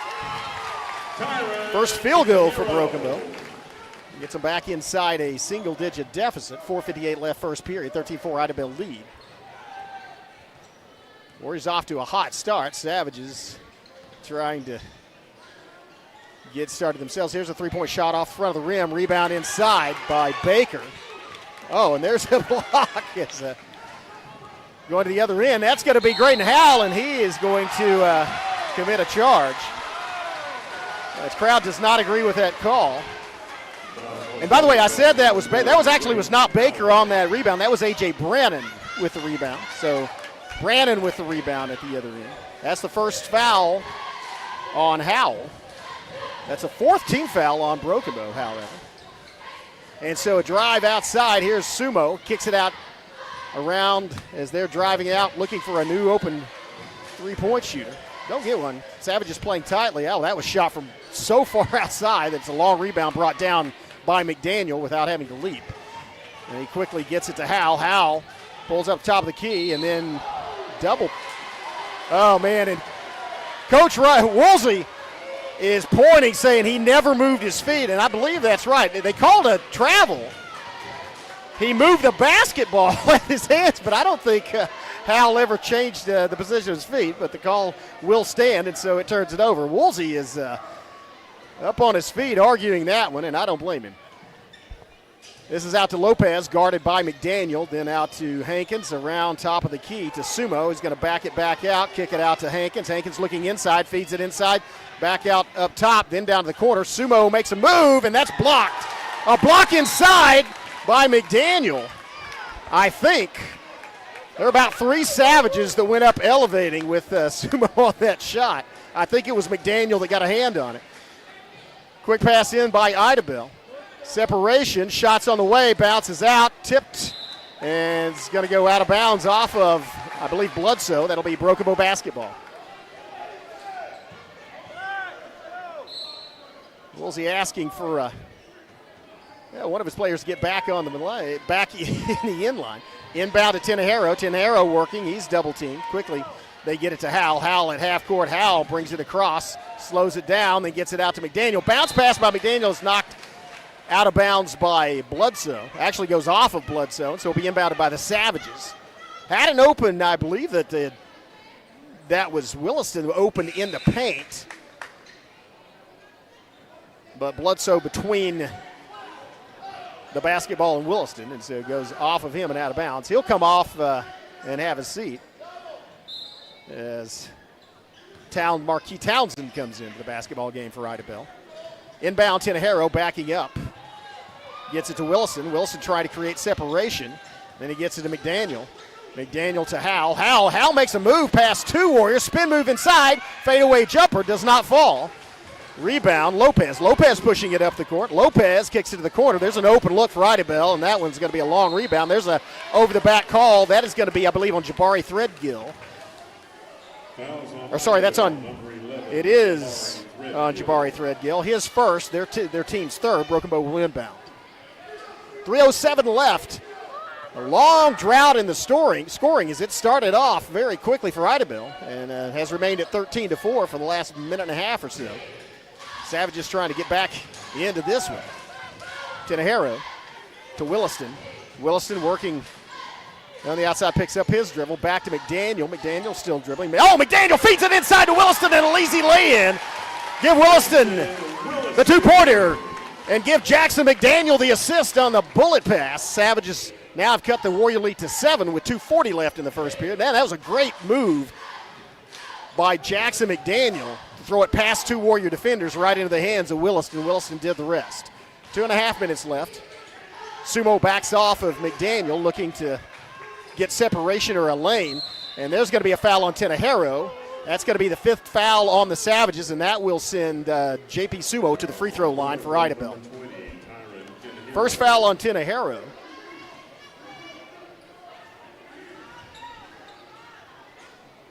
Well, I don't know why they're lining up. That was the 5th foul, and maybe that's what they're talking about. I mean, that should send Idabel to the free throw line, and it will. That's what one of the officials had lost count, and apparently the other one had not. 2:23 left. The Warriors lead 13-6 with J.P. Sumo at the line shooting 2. But at one point led 13-2. And makes the first one. Sumo now has 3 points. The opportunity to make it 4. At the 2:23 mark. Second free throw also good from Sumo. 5 Warriors in the scoring as they get it to Howell. Howell up the side for Broken Bow. Howell working against multiple defenders. Howell, the bounce pass, and then it's up in a rebound and put back and the foul. Brannon, A.J. Brannon with 2 offensive boards, a putback, and the foul. That was a great effort by Brannon as he just stood there in the paint, kept it. That was great second and third effort. And as a result, he's cut it back to a 7-point game, has an opportunity to make it 6 with this shot from the free throw line. Man, Brannon making a nice statement. Ball's off the front and into the hands of Howell. Howell turns around, falls away, and does not fall for Howell. Slow getting up. Fight inbound. I believe Townsend got the rebound for Idabel, and then it's down in the corner. That's going to be Threadgill. I think Threadgill shooting 3. Doesn't matter. It doesn't hit. Now it's going to be quickly rebounded And then out to Tinajero. Tinajero kicks it back out to McDaniel. McDaniel down the corner. There's a look for Williston from three. Williston drills it! Mason Williston gets his 5th point at Broken Bow's 11th. Back to a 4-point game. What a great execution by Broken Bow over the last minute. Fast break opportunity started off with that rebound by Howell. Got it to Tinajero and then out to Williston in the corner. Mason Williston did the rest. 4-point game, 1:24 left, first period. Lopez brings it around, kicks it out, and here's a long three-pointer by Hankins through the bottom. That's his second. That's Hankins' second three-pointer, back to a 7-point game, and now it's Graydon Howell driving. Graydon Howell going down, and that's going to be a foul on, I believe, Cordavius Hankins, and that, well, let's see what the call is. Broken Bow's walking back as if it's going to be a call on Broken Bow. Not sure what's happening here, but they do have Graydon Howell standing at the free throw line. Might have been a technical foul. Timeout was called, I believe. They're talking things over. They still haven't indicated what's going to happen. There is timeout on the floor. We'll take one as well. We'll be back in 15 seconds. You're watching Broken Bow basketball on the Broken Bow Network. This Savage live stream is made possible through contributions from Bailey Lumber Company, the Broken Tiki, Kiamichi Family Medical Center, Evan Smalling State Farm Insurance, McCurtain County Propane, Choctaw Landing, and McCurtain County National Bank. Yeah, Savage cheerleaders have a lot to cheer about the last minute and a half as the Savages trailed 13-2, I believe, and have just gone on a tremendous run. They got back into the ball game. They spotted Idabel 8 points right off the bat within the first minute and a half, 2 minutes of the game, and have made up for that over the last 6 minutes as they've outscored Idabel 11-7 after 11-8 after that initial spot. And Graydon Howell has an opportunity to add to this. I guess it was just garden variety foul against the Warriors. That's their 5th, by the way. Graydon Howell's free throw sails through. Howell now has 3 points, all from the free throw line. And he has the ability to make you foul him because it's hard to predict which way he's going to go as he sinks the first one. Savage is not taking an opportunity to rebound it as they will concede. First of all, I think that's more confidence in that Graydon Howell will not miss the free throw and there won't be an opportunity for a rebound is just to get back in defense. But that's also an advantage as the Savages already set up a defense preventing any fast chance opportunities for the Warriors. 58 seconds and ticking left. 5-point game. Warriors lead. Savages on defense. Hurst down on Threadgill, and then they pass it around to Hankins. Down the other corner to, I believe, Sumo. And now back out. Almost lost the handle on it. As that was Bledsoe. He's back in the ball game. 40 seconds left. Feed it into Bledsoe. It's tipped. Fast break. Howell draws the foul at the other end, and that's something that the Savages can reliably depend on. As the Warriors are not going to let him just have a lay-in. That's on Garnett, his first. That's the Warriors. Well, Savages already in the bonus, so that's going to be Graydon Howell at the free throw line shooting, too. Opportunity to Neg gets the first one. Howell now has 5 points, all from the free throw line. He's 5 for 5. Man, free throws make a huge difference, especially at this level. And that comes from hour after hour in the gym practicing. 6. The Savages trail by 3. This is as close as this game has been since the first 30 seconds. And Graydon Howell has 6 points, all from the free throw line. Tremendous performance. Warriors may try to work for the last shot, but if they have an opportunity, they'll shoot it before then. 20 seconds left. Looking from 3. Yeah, pretty good three-point shooting team. And they do not have, I don't believe that they have Jabari Threadgill on the floor to shoot, though. And it's 5 seconds. They're going to have to try to get Savages. Get it. 3 seconds. 2, and there's a foul. And that is going to send Tinajero to the free throw line with 2.4 seconds left. That was on. That's going to be on Hankins. So Tinajero at the free throw line. He has an opportunity to cut this to 1 with 2.4 seconds left in the first half. That's a remarkable comeback by Brokenbow. And keep in mind, they trailed 8-0 in the first minute and a half. And Tenero misses the front end. And again, I say this every week, there is no more 1-and-1. That was done away with. So if you're at the free throw line, you're shooting 2 unless it's a point after. You make a bucket and it's the +1. And so shooting 2 for the free throw. But again, they reset the team fouls at the beginning of every period. And we missed both. It's got Idabel with the rebound, and that's just going to be a desperation throw. Doesn't make it, but what a good comeback. Savages, as they make it a 3-point game at the break of the first period. We'll be back with second period action after this message from our sponsors. You're watching Brokenbow Savage Basketball on the Brokenbow Network. They've been supporting the Savages for a very long time. Bailey Lumber Company, a family-owned tradition in Broken Bow for over 80 years. Located just 5 miles east of Broken Bow, they're your go-to destination for all your lumber needs with everything you'd expect from a big store, with the added charm of hometown service and competitive pricing. Need your materials delivered? Bailey Lumber Company will help you with convenient delivery options. Bailey Lumber Company, supporting the Savages.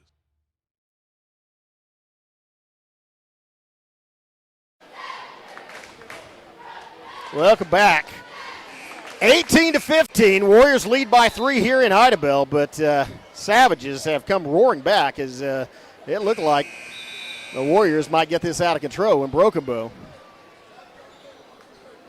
played extremely well through the final 4 minutes of that first period. Savages will inbound the ball to start off this second period as that first one ended with a Warrior one-armed pass or one-armed shot at the bucket from 3/4 of the way down the court. Savages have an opportunity to tie it up here with a three-pointer or cut it down to a 1-point lead for Idabel. Here's Tenejero working inside, and Tenejero draws another foul. And that's the second one committed by Garnett, and that's going to just be inbounded. But Garnett committing 2 fouls, one right at the end of the first period, one right at the start of the second. And so, again, they reset the team fouls. First team foul of the second period against Idabel. Sam Hurst in the ball game, and he will inbound as they send Tenejero back into the far side. Now it's Williston working against Garnett, and over to Tenejero. Back to Williston, and back to Tenejero. And then they get it in to Howell. Howell with the fadeaway, floats in the air, rebound, well timed by Lopez. Lopez looks like he may go coast to coast, or did for a second. Now it's going to be a drive down low, and the lay-in no good. Foul on the rebound, though. That may be on Tenejero or McDaniel. That's going to be on Broken Bow, I believe. May not be. No, it's going to be pushing on Idabel. That's going to be on Bledsoe. That's his second team foul early. Just 30 seconds into this second period, Warriors already picked up 2 team fouls. And here's a cross court. They're double teaming every time Broken Bow gets they're putting the pressure on and try to create another turnover. But that also can result in fouls as Broken Bow gets the ball out to Howell. Howell driving in. Oh, Howell with a bullet pass to McDaniel. McDaniel from 3. Oh, man, rims out on McDaniel. Tied up by Howell. Oh, no, a travel call. Great effort on the rebound. Graydon Howell got in the face, forced Idabel to travel. And so the Savages will get the basketball back with 7:02 left in the half. And another opportunity. That was a good look for McDaniel on that pass. Again, the Savages, I said this is the girls' game. You don't make lob passes. You just throw it like a football to your teammate. Well, never mind. Wait a minute. I don't know what happened there because the possession arrow was in favor of Broken Bow. And the refs, they had originally called a travel call, and then they gave Idabel the ball to inbound, and now they're having a conference. Like, it's got to be either a travel or a tie ball, and they've I got to say, either way, it's got to be Broken Bow inbounding the basketball. So, as a result, I guess the only consequence is 5 more seconds have run off the clock, but now it's Broken Bow inbounding it to Tenejero. He's working against Lopez, and Lopez knocks it loose. It's going to be off of Lopez. And again, Idabel quick, very quick defensively, so you cannot be lazy with your passes or dribbling passes. They hand it to Wilson. Wilson circles around. Bounce pass into Howell. Howell bounces it out to McDaniel. McDaniel's double teamed. And a steal. Again, that's going to be a dunk. Nope. Well, I thought Matrell Lopez might dunk it, but wisely, maybe wisely, easy lay-in. So Lopez makes it, gets it back to a 5-point Idabel lead. But again, you've got to be precision, crisp on those passes. That might have been blocked by Idabel, and that's what. Well, maybe not. Did hit the top of the backboard, so it's out. Either way, Idabel will inbound it as Lopez brings up the basketball. Huge momentum for Broken Bow. Starting off that second period. They switch a little to Idabel off that Lopez breakaway, and now a bounce pass in there. Wow, that was off the hands of the Savages. Rebound by Sam Hurst. That was a huge rebound, as now Savages with an opportunity to make it a one-possession game. Howell to Williston to Tenejero. Tenejero dribbles off one defender. That shot spins in and out. Man, just the English on the bucket. Made a full rotation around the inside of the iron, then kicked back out. Here's Idabel Sumo, a really good look, and he drills it.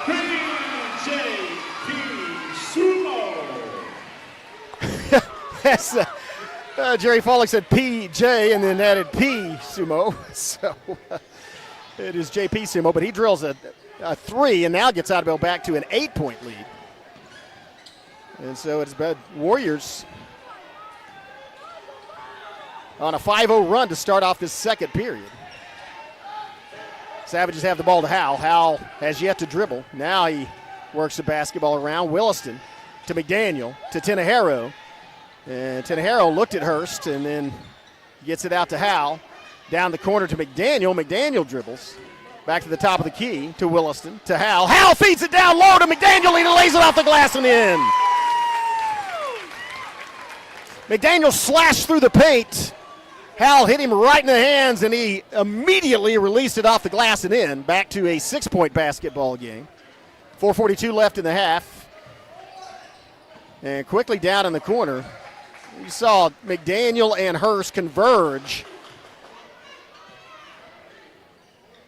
on Shane Threadgill. And that's out of bounds, I believe, unless there's a foul on Idabel as they try to come down the baseline. And that may be a foul on Broken Bow, though. Let's see what the call is. It is going to be a foul on Williston, his first. And the first team foul of this period. Long inbound pass to Lopez, working against Hurst. Now out there, and that's Sumo shooting from way outside, and he drills it. Now maybe a mental mistake by the Savages, as he had already made one from about that distance, so don't give him another look. Here's a steal, and Howell rushing, and here's going to be could be an easy lay-in. And the Warriors have now gone on a 10-2 run off some Savage turnovers. Again, created by the Warriors for the most part. Here's Hurst getting across. Sam Hurst drives the lane. Sam Hurst draws the foul. That's going to put Hurst on the line. That was a good decision. As Sam saw the lane, realized he could step through there and maybe not make the bucket, but at least draw the foul, and that's exactly what he did. That's the third team foul by Idabel, still just a little over halfway through this second period. Warriors now have 3 team fouls. Hurst will shoot 2. First one, swish. Hurst becomes the 6th Broken Bow player to add points. Nice team effort. Idabel has 5 contributing to their total. And Sam Hurst, both of them. Good job, Sam. Back to a single-digit lead for Idabel, 28-19, 3:45 and ticking. Warriors looking to slow down the pace a little as Lopez brings it up slowly. Sumo out to Sumo, and they will guard him from 8 feet behind that perimeter. You see Graydon Howell on him. They stick it back to and try to pass it inside. Stolen. Howell just accelerates past one Warrior, lays it off, does not get it to fall, goes out off the hands of Idabel, and will be inbounded by Broken Bow. Yeah, good hustle by the Warriors to run the length of the floor with Howell after he got the basketball and prevent an easy lay-in, but ball will be inbounded as Hurst looks, and that was just a miscommunication. And McDaniel went one way, and Howell was still standing in the same spot. So I don't know if that was a design play or just a misread by Hurst, but they give the ball back. with 3:15 left in the half. A 9-point lead for Idabel as they get it out to Shane Threadgill, then to Sumo Lopez, and then back to Sumo. Sumo looking to shoot. He has a face full of Graydon Howe, and then there's Tinajero guarding. There's a shot, and that time he doesn't make it. And that was thrown possibly off a Broken Bow player, or possibly as Lopez tried to save it. Warrior crowd thinks he did, but it was called out. He had a foot on the line, so into Tinajero as he dribbles over into the double team. Gets it back to Hurst in the backcourt and gets it to, Howell still in the backcourt. Howell working against two Warriors. Gets it across in the forecourt. Howell feed. Tinajero wide open look for, he went inside, shot the two-pointer and went off the front of the rim. No good. And it's once again Sam Hurst with the rebound and draws the foul. That'll put Sam back on the free throw line. That is the fourth team foul by the Idabel Warriors. And that's going to be, I think that's the second one on Shane Threadgill. And so, and Hurst sinks another one. Hurst cuts it into a 8-point lead for Idabel. And so Threadgill, I think that was two fouls. He'll come out. And Bledsoe will come in for Idabel and misses the fourth one. 3 for 4 for Sam for the free throw line. Savage is back to an 8-point deficit. Hoskins to Sumo. Sumo working around the perimeter. Back to Hankins, and Hankins almost collides with Lopez. Now Lopez backs on out. And Warriors setting up, and there's a really good look from outside. And again, Cordavis Hankins has 3 buckets, all from outside the perimeter. Quickly, bounce pass. Here's good feed down low, and it's going to be Brannon with the lay-in. Another assist for McDaniel, another bucket for Brannon. A.J. Brannon stepping up.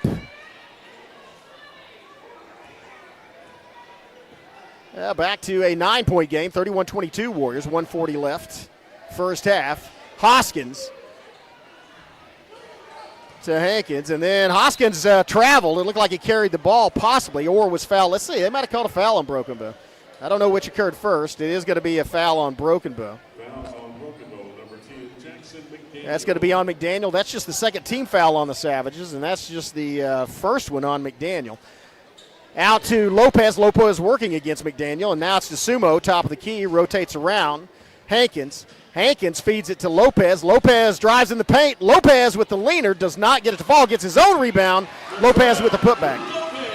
That's Lopez's first field goal of the game. He had 2 free throws prior to that. Timeout on the floor. We'll take one as well. 1:13 left in the half. Warriors lead at 33-22. We'll be back after these messages from our sponsors. See you in 15. Aside from offering a fun, upbeat work environment, Choctaw Landing Associates also receive great benefits. Some even receive a $1,000 signing bonus. You can check out available positions at one of our hiring events or online. Find both at careers.choctawnation.com. Welcome back. Savages talking things over.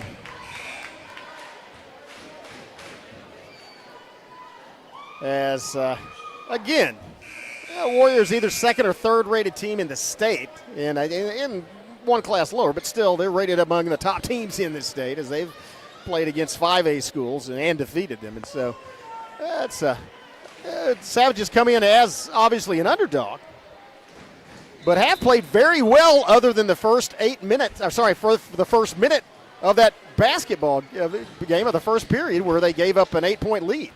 They've handled the ball well, broken the press, and done a good job defensively. Also have the Warriors in a bit of foul trouble. Here's Tinajero, kicks it out to Hurst. Hurst driving, Hurst in the paint, kicks it back out to McDaniel. McDaniel picks up his dribble, gets it to Howell. Howell, 52 seconds left. And now they're getting instructions from Ryan Woolsey as he's yelling, telling them what to do. That's coaching, guys, setting up the play. Tinajero picks up his dribble, needs help, gets it to Hurst. Hurst guarded by Sumo, back out to Tinajero. Inside, it's going to be Brannon with this. It's going to be a foul. I think Brannon did a one dribble, got the foul, and that's going to be Shane Threadgill, and that may be the third one on Threadgill. That is to Chris Bledsoe. Oh, it's on Bledsoe. It is the third on Bledsoe, though. It's also the fifth team foul on the Warriors. Again, only 34.5 seconds left, but that will send Brennan to the free throw line. Opportunity to make this a single-digit game. Savages at 22. The Warriors at 33, and the first one does not fall. Still has an opportunity to make it a 10-point game. As Warriors bring Bledsoe out with the 3 fouls and send Hoskins in. Savages already dropped Tinajero and McDaniel back defensively. Swish! Brennan gets his 5th point. 10-point game, 33-23, 30 seconds left first half. As Lopez brings up, Warriors may look for a final shot, and one of the things the Savages are going to have to do is do not allow either Hankins or Sumo to have a look at the basket from basically anywhere on the floor. Those guys have shot from about 8 or 9 feet and made it, and there it's to Sumo. Sumo may pull it up and shoot a three-pointer here. And here's the three-point shot, and that's going to make it. And that's Threadgill. And so now it's a 13-point game. 4 seconds, 3 seconds. You're going to have to get the shot off. Tinajero gets the shot off. Wow. It had an opportunity as Sam Hurst gets the rebound, but a little too late. That's going to do it for one half of play. Warriors with a 13-point lead, 36-23. Savages going to go in, regroup, come out with a second half strategy. We'll have some words from our sponsors and then be back with the second half of this basketball game. You're watching Broken Bow Savage Basketball on the Broken Bow Network.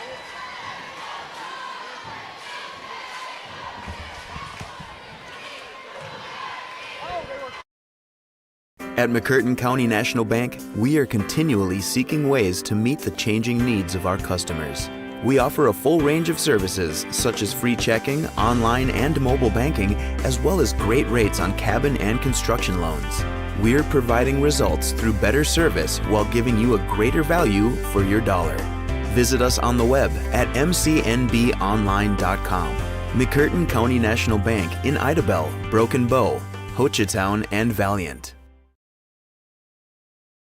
As the seasons change in southeast Oklahoma and temperatures begin to drop, the demand for propane rises. McCurtain County Propane is on a mission to keep you and your family warm while helping you save money. Get on our schedule now and have one of our professional drivers fill your tank before seasonal demand drives prices higher. Give McCurtain County Propane a call today to get set up, knowing you can't control the weather, but you won't be left out in the cold. They've been supporting the Savages for a very long time. Bailey Lumber Company, a family-owned tradition in Broken Bow for over 80 years. Located just 5 miles east of Broken Bow, they're your go-to destination for all your lumber needs with everything you'd expect from a big store, with the added charm of hometown service and competitive pricing. Need your materials delivered? Bailey Lumber Company will help you with convenient delivery options. Bailey Lumber Company, supporting the Savages.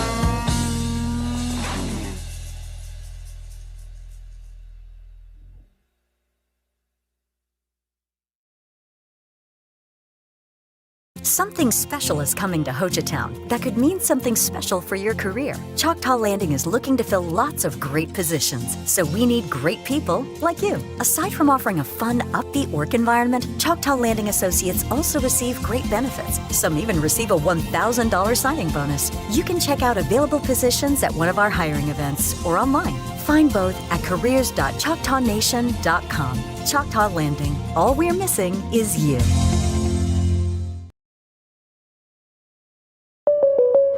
Oh no, are you okay, Mike? Yeah, got a pretty big fender bender here. Don't worry, State Farm's got you covered. That's great to hear. Robin, what's going on? We're gonna get you a tow truck, Mike. Thank you. Real fender bender going on. Fender bender. Fender bender. Fender bender. Fender bender. Everybody remain calm. No reason to panic. Go with the one that's here to help life go right. Call State Farm agent Evan Smalling at 580-584-7277.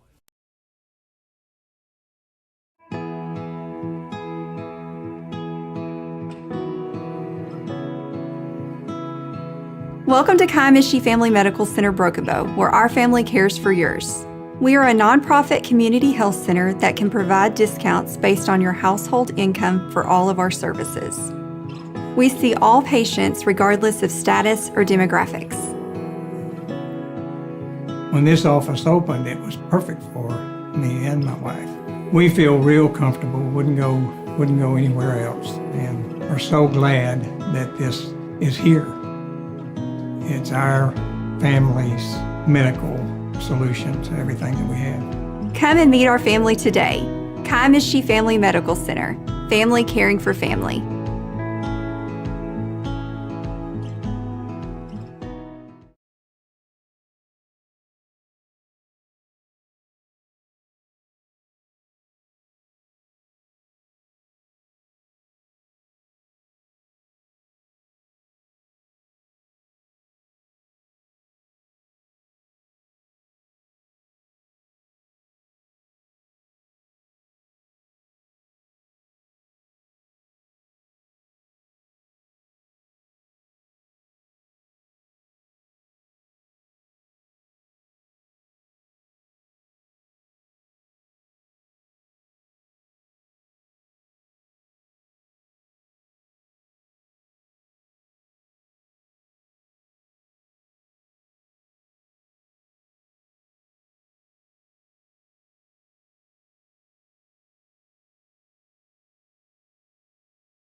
Well, 16 minutes to play. And 13 points to make up for the Savages. Pretty good. Well, pretty good 80% of the first half. Of course, they spotted an 8-0 lead to Idabel, and they've played them fairly evenly since that time. Warriors lead by 13. Looking to add to that here for the Savages. Again, part of their strategy is do not let Graydon Howell shoot. So the Warriors, and they have it, but they have fouled him, sent him to the free throw line 3 times, and he is 6 for 6 from there. And there's going to be a foul on somebody. It's probably on Williston, as that was a third effort shot. Offensive boards by the Warriors. It is on Williston. So fouls on Broken Bow number 11, Mason Williston.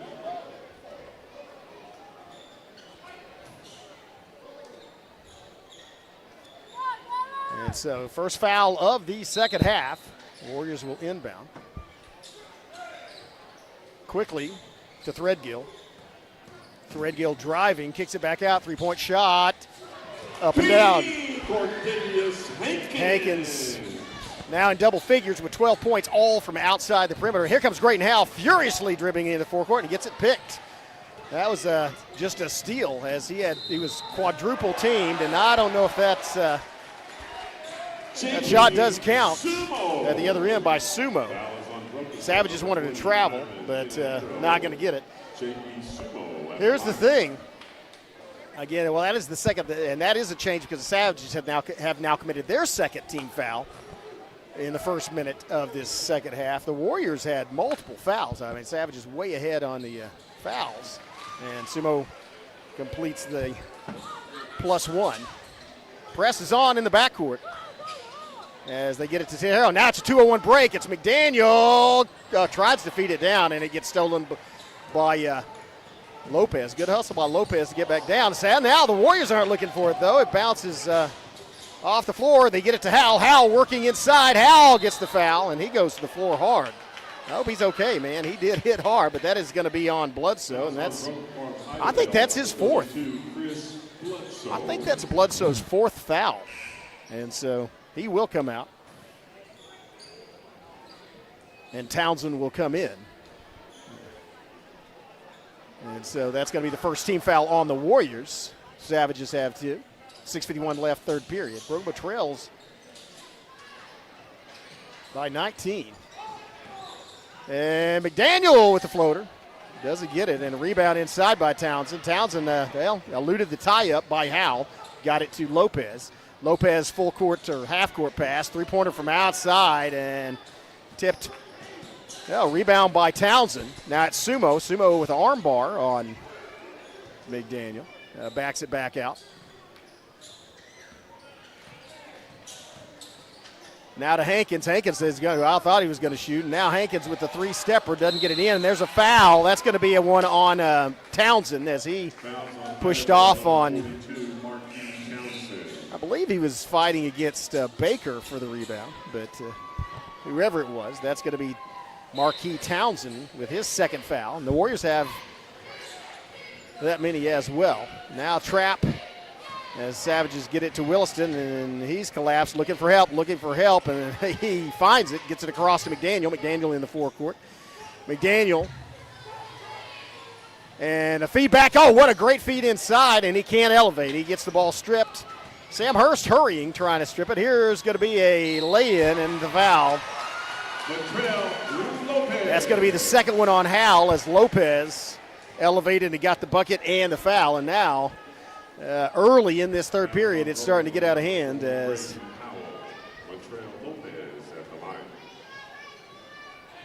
the Warriors have, again, just like they started the game, have started off the second half with an 8-0 run, a chance to make it a 9-0 run from the free throw line if Matrell Lopez makes this one. And he does not. Rebound Sam Hurst. Hurst looking for help. One dribble, gets it to Howell, and Howell quickly across the half court. Howell sees the lane and loses the handle on the ball. Goes to the floor, tied up, or Tejero calls timeout. Yep. Looked like Tejero was calling timeout, but it was tied up prior to that, and so the possession arrow in favor of the Savages. Broken Bow will inbound. But as I said, the Savages trail by 21 points, 44-23, and 16 of that was on runs, 8-0 runs that started off the first half and the second half. So not able to come out of the locker room. And make a statement or just hand it to the Warriors. The Warriors really good coming out of locker room. Savages kind of equaled it up later, but you're a huge deficit. Here's Lopez off the bounce. And Matrell Lopez only had 4 points in the first half, but has added that many in the first 2.5 minutes of the second. Here's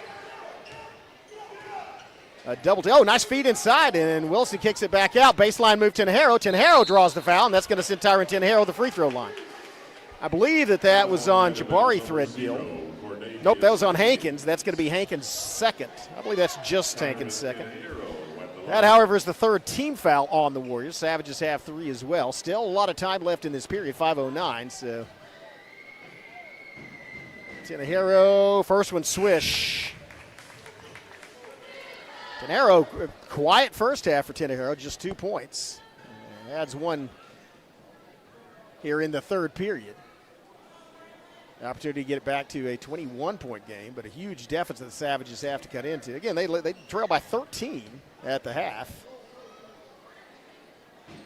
And second one, not so much. Rebound Lopez. Lopez pushing it up the floor. Looked like he kicks it outside to Hankins. Hankins back to Lopez. And there's a wide. That's Sumo, and Sumo is deadly. That one does not fall, and rebounded by Hurst.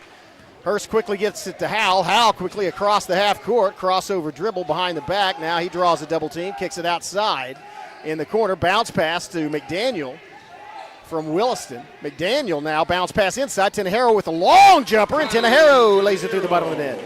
Timeout, Savages. This will be a Tenejero timeout. gets it back to a 20-point game. 4:40 still left in the third period.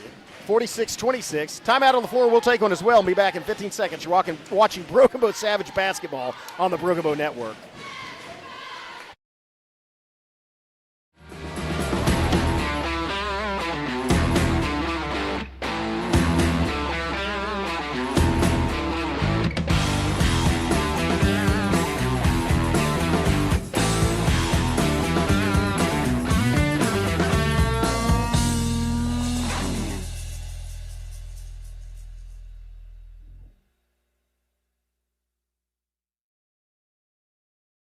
This Savage live stream is made possible through contributions from Bailey Lumber Company, The Broken Tiki, Kaimishi Family Medical Center, Evan Smalling State Farm Insurance, McCurtain County Propane, Choctaw Landing, and McCurtain County National Bank. Welcome back. Savages try to come up with a plan. And again, it's not necessarily that you don't have a plan, but the Warriors shooting extremely well from outside the perimeter. As they're probably shooting around 40% from the three-point arc, and that is outstanding shooting in high school from that. That's outstanding shooting at any level from that distance. And so not a lot you can do on that except getting in their face and try to prevent them from getting as many possessions. And there's going to be a travel call, I believe. Nope. Another timeout. There's an official timeout for something. Water on the floor, yeah.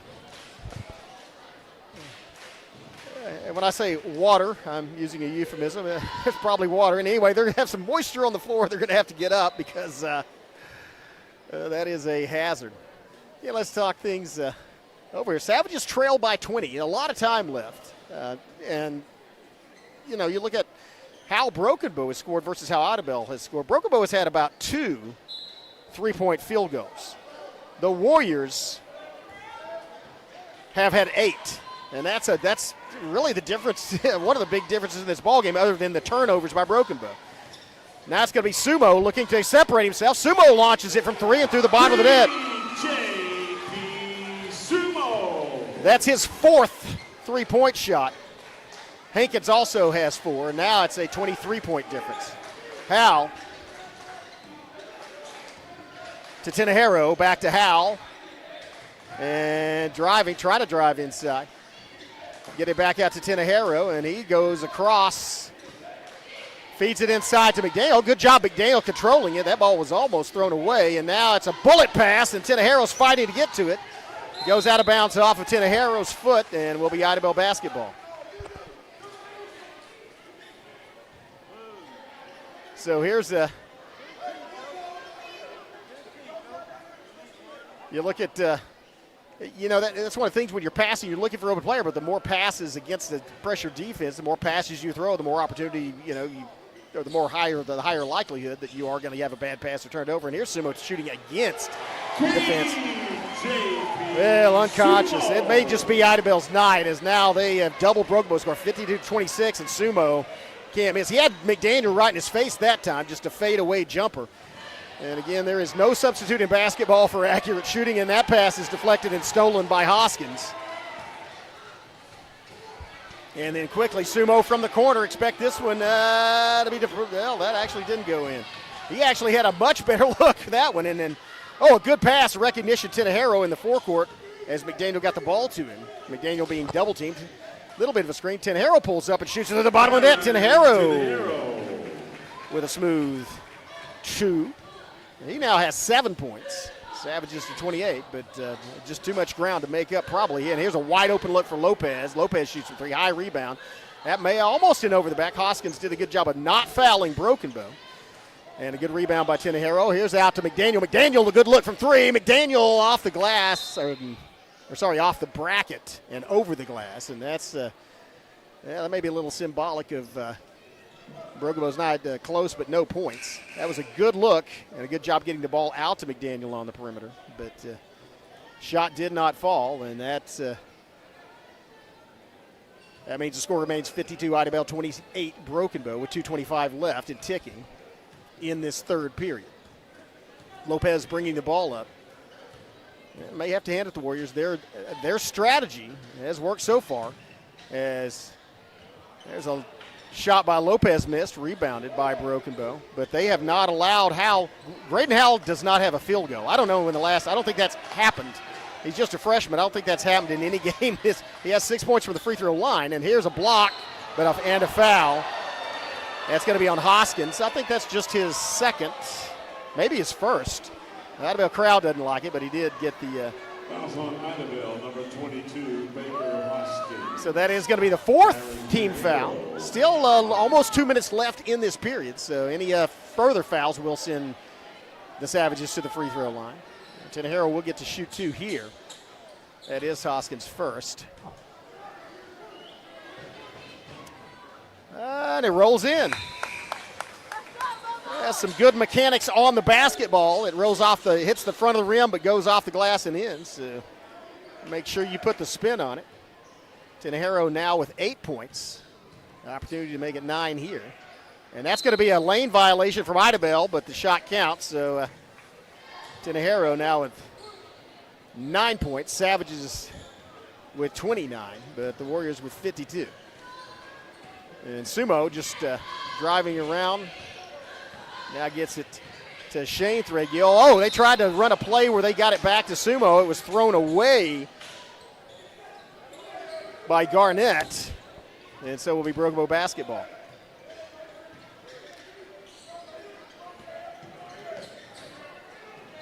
Quickly get it to Baker. He gets across the timeline and is immediately double teamed. Oh, good job, Baker, getting it to Tinahero. And that's a reaching foul. That's going to be on, I believe, is that Jabari Threadgill? If that's on Jabari Threadgill, I think that is his third.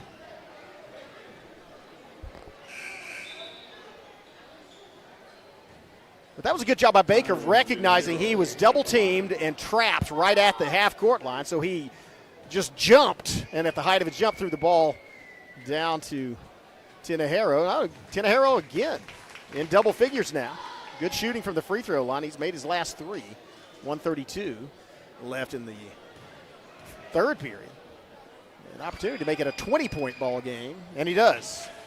Good concentration from Tyron Tinahero, and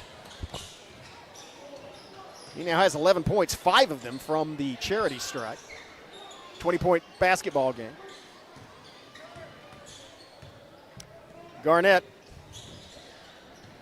to Threadgill. Shane Threadgill, that is. To Hussein. Sumo's going to shoot it. You can better believe it. That one does not go through the net and falls into the hands of Williston. Warriors have abandoned the press now. And now they have Tinahero driving, trying to draw. He lays it in. Tinahero Tinajero saw an opportunity, did a good job of penetrating the lane and laying it off. We'll mention that again. I hope he's not injured, as Braden Howell not in the game. He's on the bench. A good job by Tyron Tinajero penetrating the lane and laying it off the glass. Made it back to an 18-point basketball game. 35 seconds left. Warriors going to probably wait till about 7 seconds. And the way things are going, you expect Sumo to just pull up and shoot it from half court. As he's guarded by Hurst, drives in. Oh, that was a mistake by Sumo. Rebound Hurst, and then Hurst fighting for the basketball. 17 seconds. Savages have it, but I'll say a mistake by Sumo is he had a teammate wide open from the corner had he kicked it back out there for a three-point shot. But Savages rebound, and they have an opportunity. Yeah, here comes it's going to be Sumo, and probably a good foul to give. Sam Hurst, he didn't have any. So that looked like maybe an easy lay-in. Hurst fouls him. That's going to send Sumo to the free throw line. First foul on Hurst. Fourth team foul on the Savages, but 2.1 seconds left, and they will reset them. So really no harm to the Savages. And normally three-point shooters are really good free throw shooters, but he misses the first one. Sumo does not sink that one. So a good foul for Sam to give, and it's a 18-point ball game. Savages do manage to get a rebound off the second one. There's going to be about a three-quarter court shot, and they do pull it down. And hey, man, recognition as he completes the pass down to Townsend. That's going to do it for 3 quarters of play. Savages kind of clawing their way back in. 52-38, 18-point ball game. 8 minutes left to play. We'll have a word from our sponsor. Be back with the final period of this Broken Bow Idabel basketball game. You're watching Savage Basketball on the Broken Bow Network. Something special is coming to Hochatown that could mean something special for your career. Choctaw Landing is looking to fill lots of great positions, so we need great people like you. Aside from offering a fun, upbeat work environment, Choctaw Landing Associates also receive great benefits. Some even receive a $1,000 signing bonus. You can check out available positions at one of our hiring events or online. Find both at careers.choctawnation.com. Choctaw Landing. All we're missing is you. Back right now, the freshman star out of the basketball game, and was I hope he's not injured. Maybe just be a precaution, but he's been wiping his face and eyes again. He does not have a field goal in this basketball game. That's the first time that's happened this season, but he's 6 for 6 from the free throw line. Every time he gets close to the rim, they'll foul him, and so that also may be he may actually be sick. He may be, as he may be running a fever or something like that, as he does not look healthy. So good to keep him out of this game. Here comes Idabel as they get to Hankins and now to Threadgill and now to Garnett. He picks up his dribble, kicked back outside. And here's Hankins for three. It's switched bottom of the net. Cordavius Hankins now has 5 field goals all from outside the perimeter. 5 3-point shots. And there's going to be a foul on Garnett. That's going to be his, I believe that's his third. Fouls on Idabel, number 15, Braylon Garnett. Garnett is how it's pronounced. Okay, I'll give him that. Like Kevin Garnett. Anyway, that's the first team foul of this period. The third one on Garnett. Here's Sky Baker trying to work, and now he's double teamed. Kicks it to Tinajero. Tinajero now double teamed. Looking to get it down. Now in the corner to Hurst. Hurst has a good look from three-point range and just a little over the rim and into the hands of Garnett. Garnett looks like he may try to go down the lane. Yeah, good job getting back on defense by Williston. Now here's another three-point shot for Sumo, and that one goes over. That's going to be a foul on Idabel, I think, on the opposite side, as it looked like they might have ran into Baker. No, just out of bounds on the Warriors. Okay. Again, that's on the other side of the court. Didn't really see it. I just saw him running towards it. So inbounded by Broken Bow. And they get it to Tinajero. Tinajero driving. Tinajero in the lane. Lays it off the glass and just bounces twice. And Tinajero goes hard to the floor. Pops right back up. And there's a good look from outside for Garnett, and he sinks it. 3 Garnett's first field goal of the game.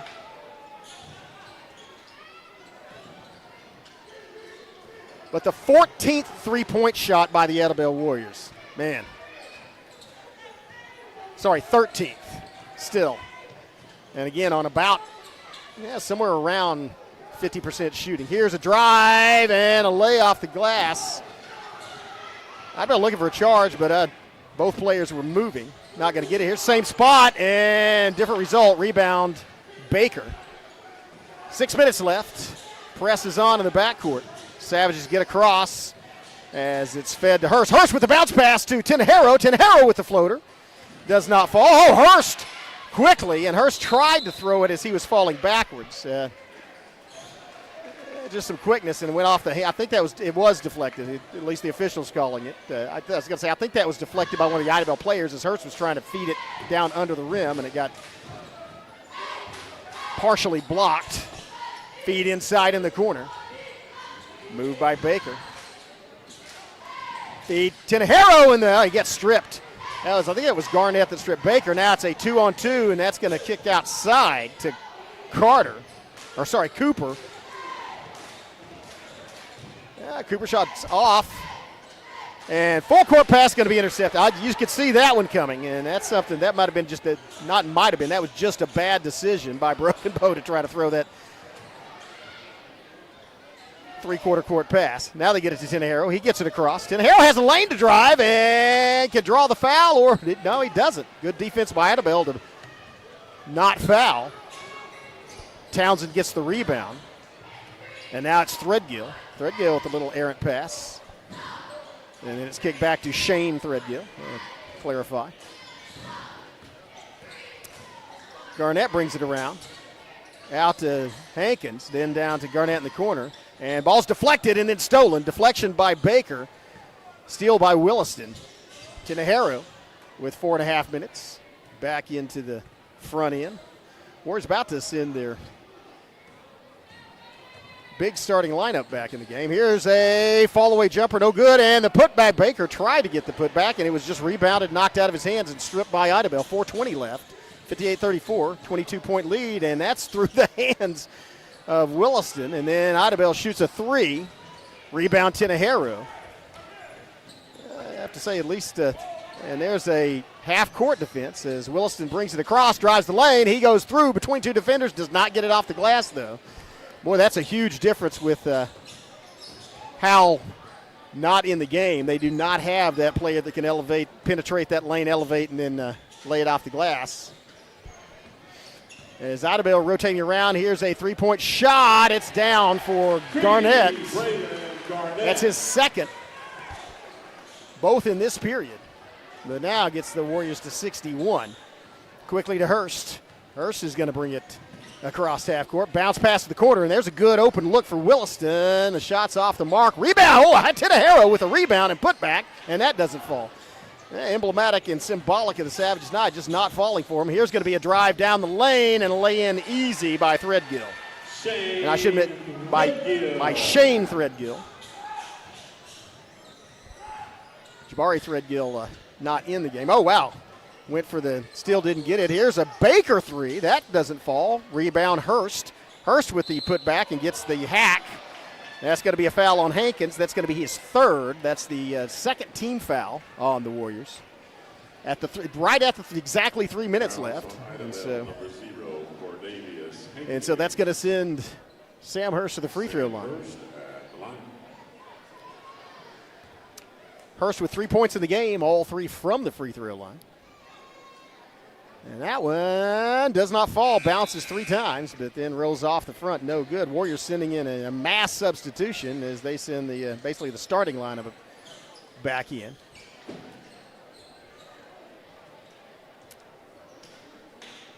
For the Savages, Tenejero comes out. Stover in. Second shot, a rare double miss by Sam. Rebound, Threadgill.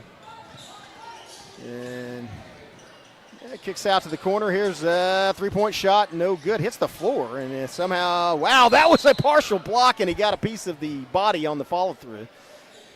So Baker with his first or second foul. third team foul for, or no, sorry, that's the first team foul. That's the first team foul. When I should clarify, Sky Baker. Jay Baker also has one foul. That free throw is good. As that's Sumo.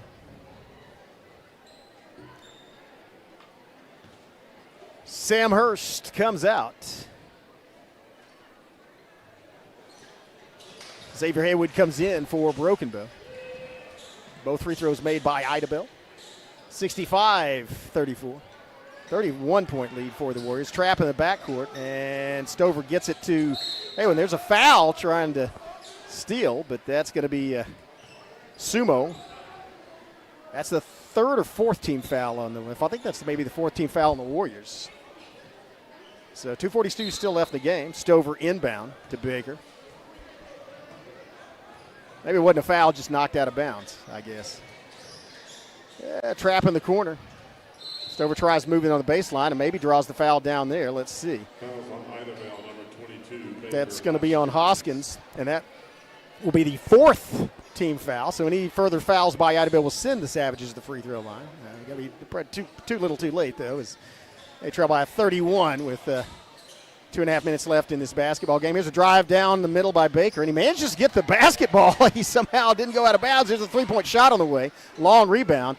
And here's a 2-on-1 break by Idabel. Baker back defensively, the feed to Sumo. He lays it up. Good job getting back defensively. Stover goes up and gets the rebound. Then Stover's fouled by Sumo. That's going to send Bryce Stover to the free throw line. That's the fifth team foul on Idabel. That's Sumo's second. And so he will likely, looks like he's going to come out.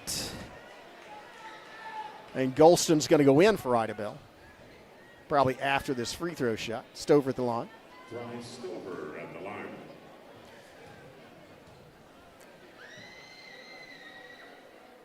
And hits the back of the rim and pops back over the front. No good on the first shot. Again, Savages just have one team foul. Warriors have 5. Savages now in the bonus, and they do pull Sumo out and send Golston in. Second free throw also hits the back and is rebounded by Lopez. Here come the Warriors down the corner. And then back out to Threadgill. Threadgill pulls up, shoots a three. That's way off. That's going to be an air ball and go off into the cheerleaders. And you could see the line from here. And that's an inauspicious ending to otherwise a good game for Shane Threadgill. But he'll come off and have a seat. 1:54 left. Sky Baker out to Stover, and Puck, that's going to be a foul, I believe. Or no, the ball's dribbled out of bounds, will be Broken Bows. Stover on the steal attempt by Lopez moved laterally and forced Lopez out of bounds. And so, well, I thought he did. No, that actually is going to be a foul on Stover. That will be a foul on Stover. His first, the second team foul for the Savages. And again, maybe a good foul to give because it was just him and Lopez, and Lopez has the speed advantage. Might have been an easy 2 points for the Warriors. Savages also have 2 fouls to give. They just their second foul. Here's a three-point shot. Bounces, hits the floor, rebound, Sky Baker. Baker pushes it up the floor. Baker double teamed at the arc, looking around, kicks it over to Haywood. Haywood makes a move, and bounce pass from Haywood is blocked and winds up in the hands of the Warriors. Good job getting back defensively. Down in the corner, three-point shot on the way. That's going to hit the rim. Oh, wow, rebound. That was a good rebound. There's a three-point shot from Jabari Threadgill, and that's going to be a good rebound by Broken Bow inside by Haywood.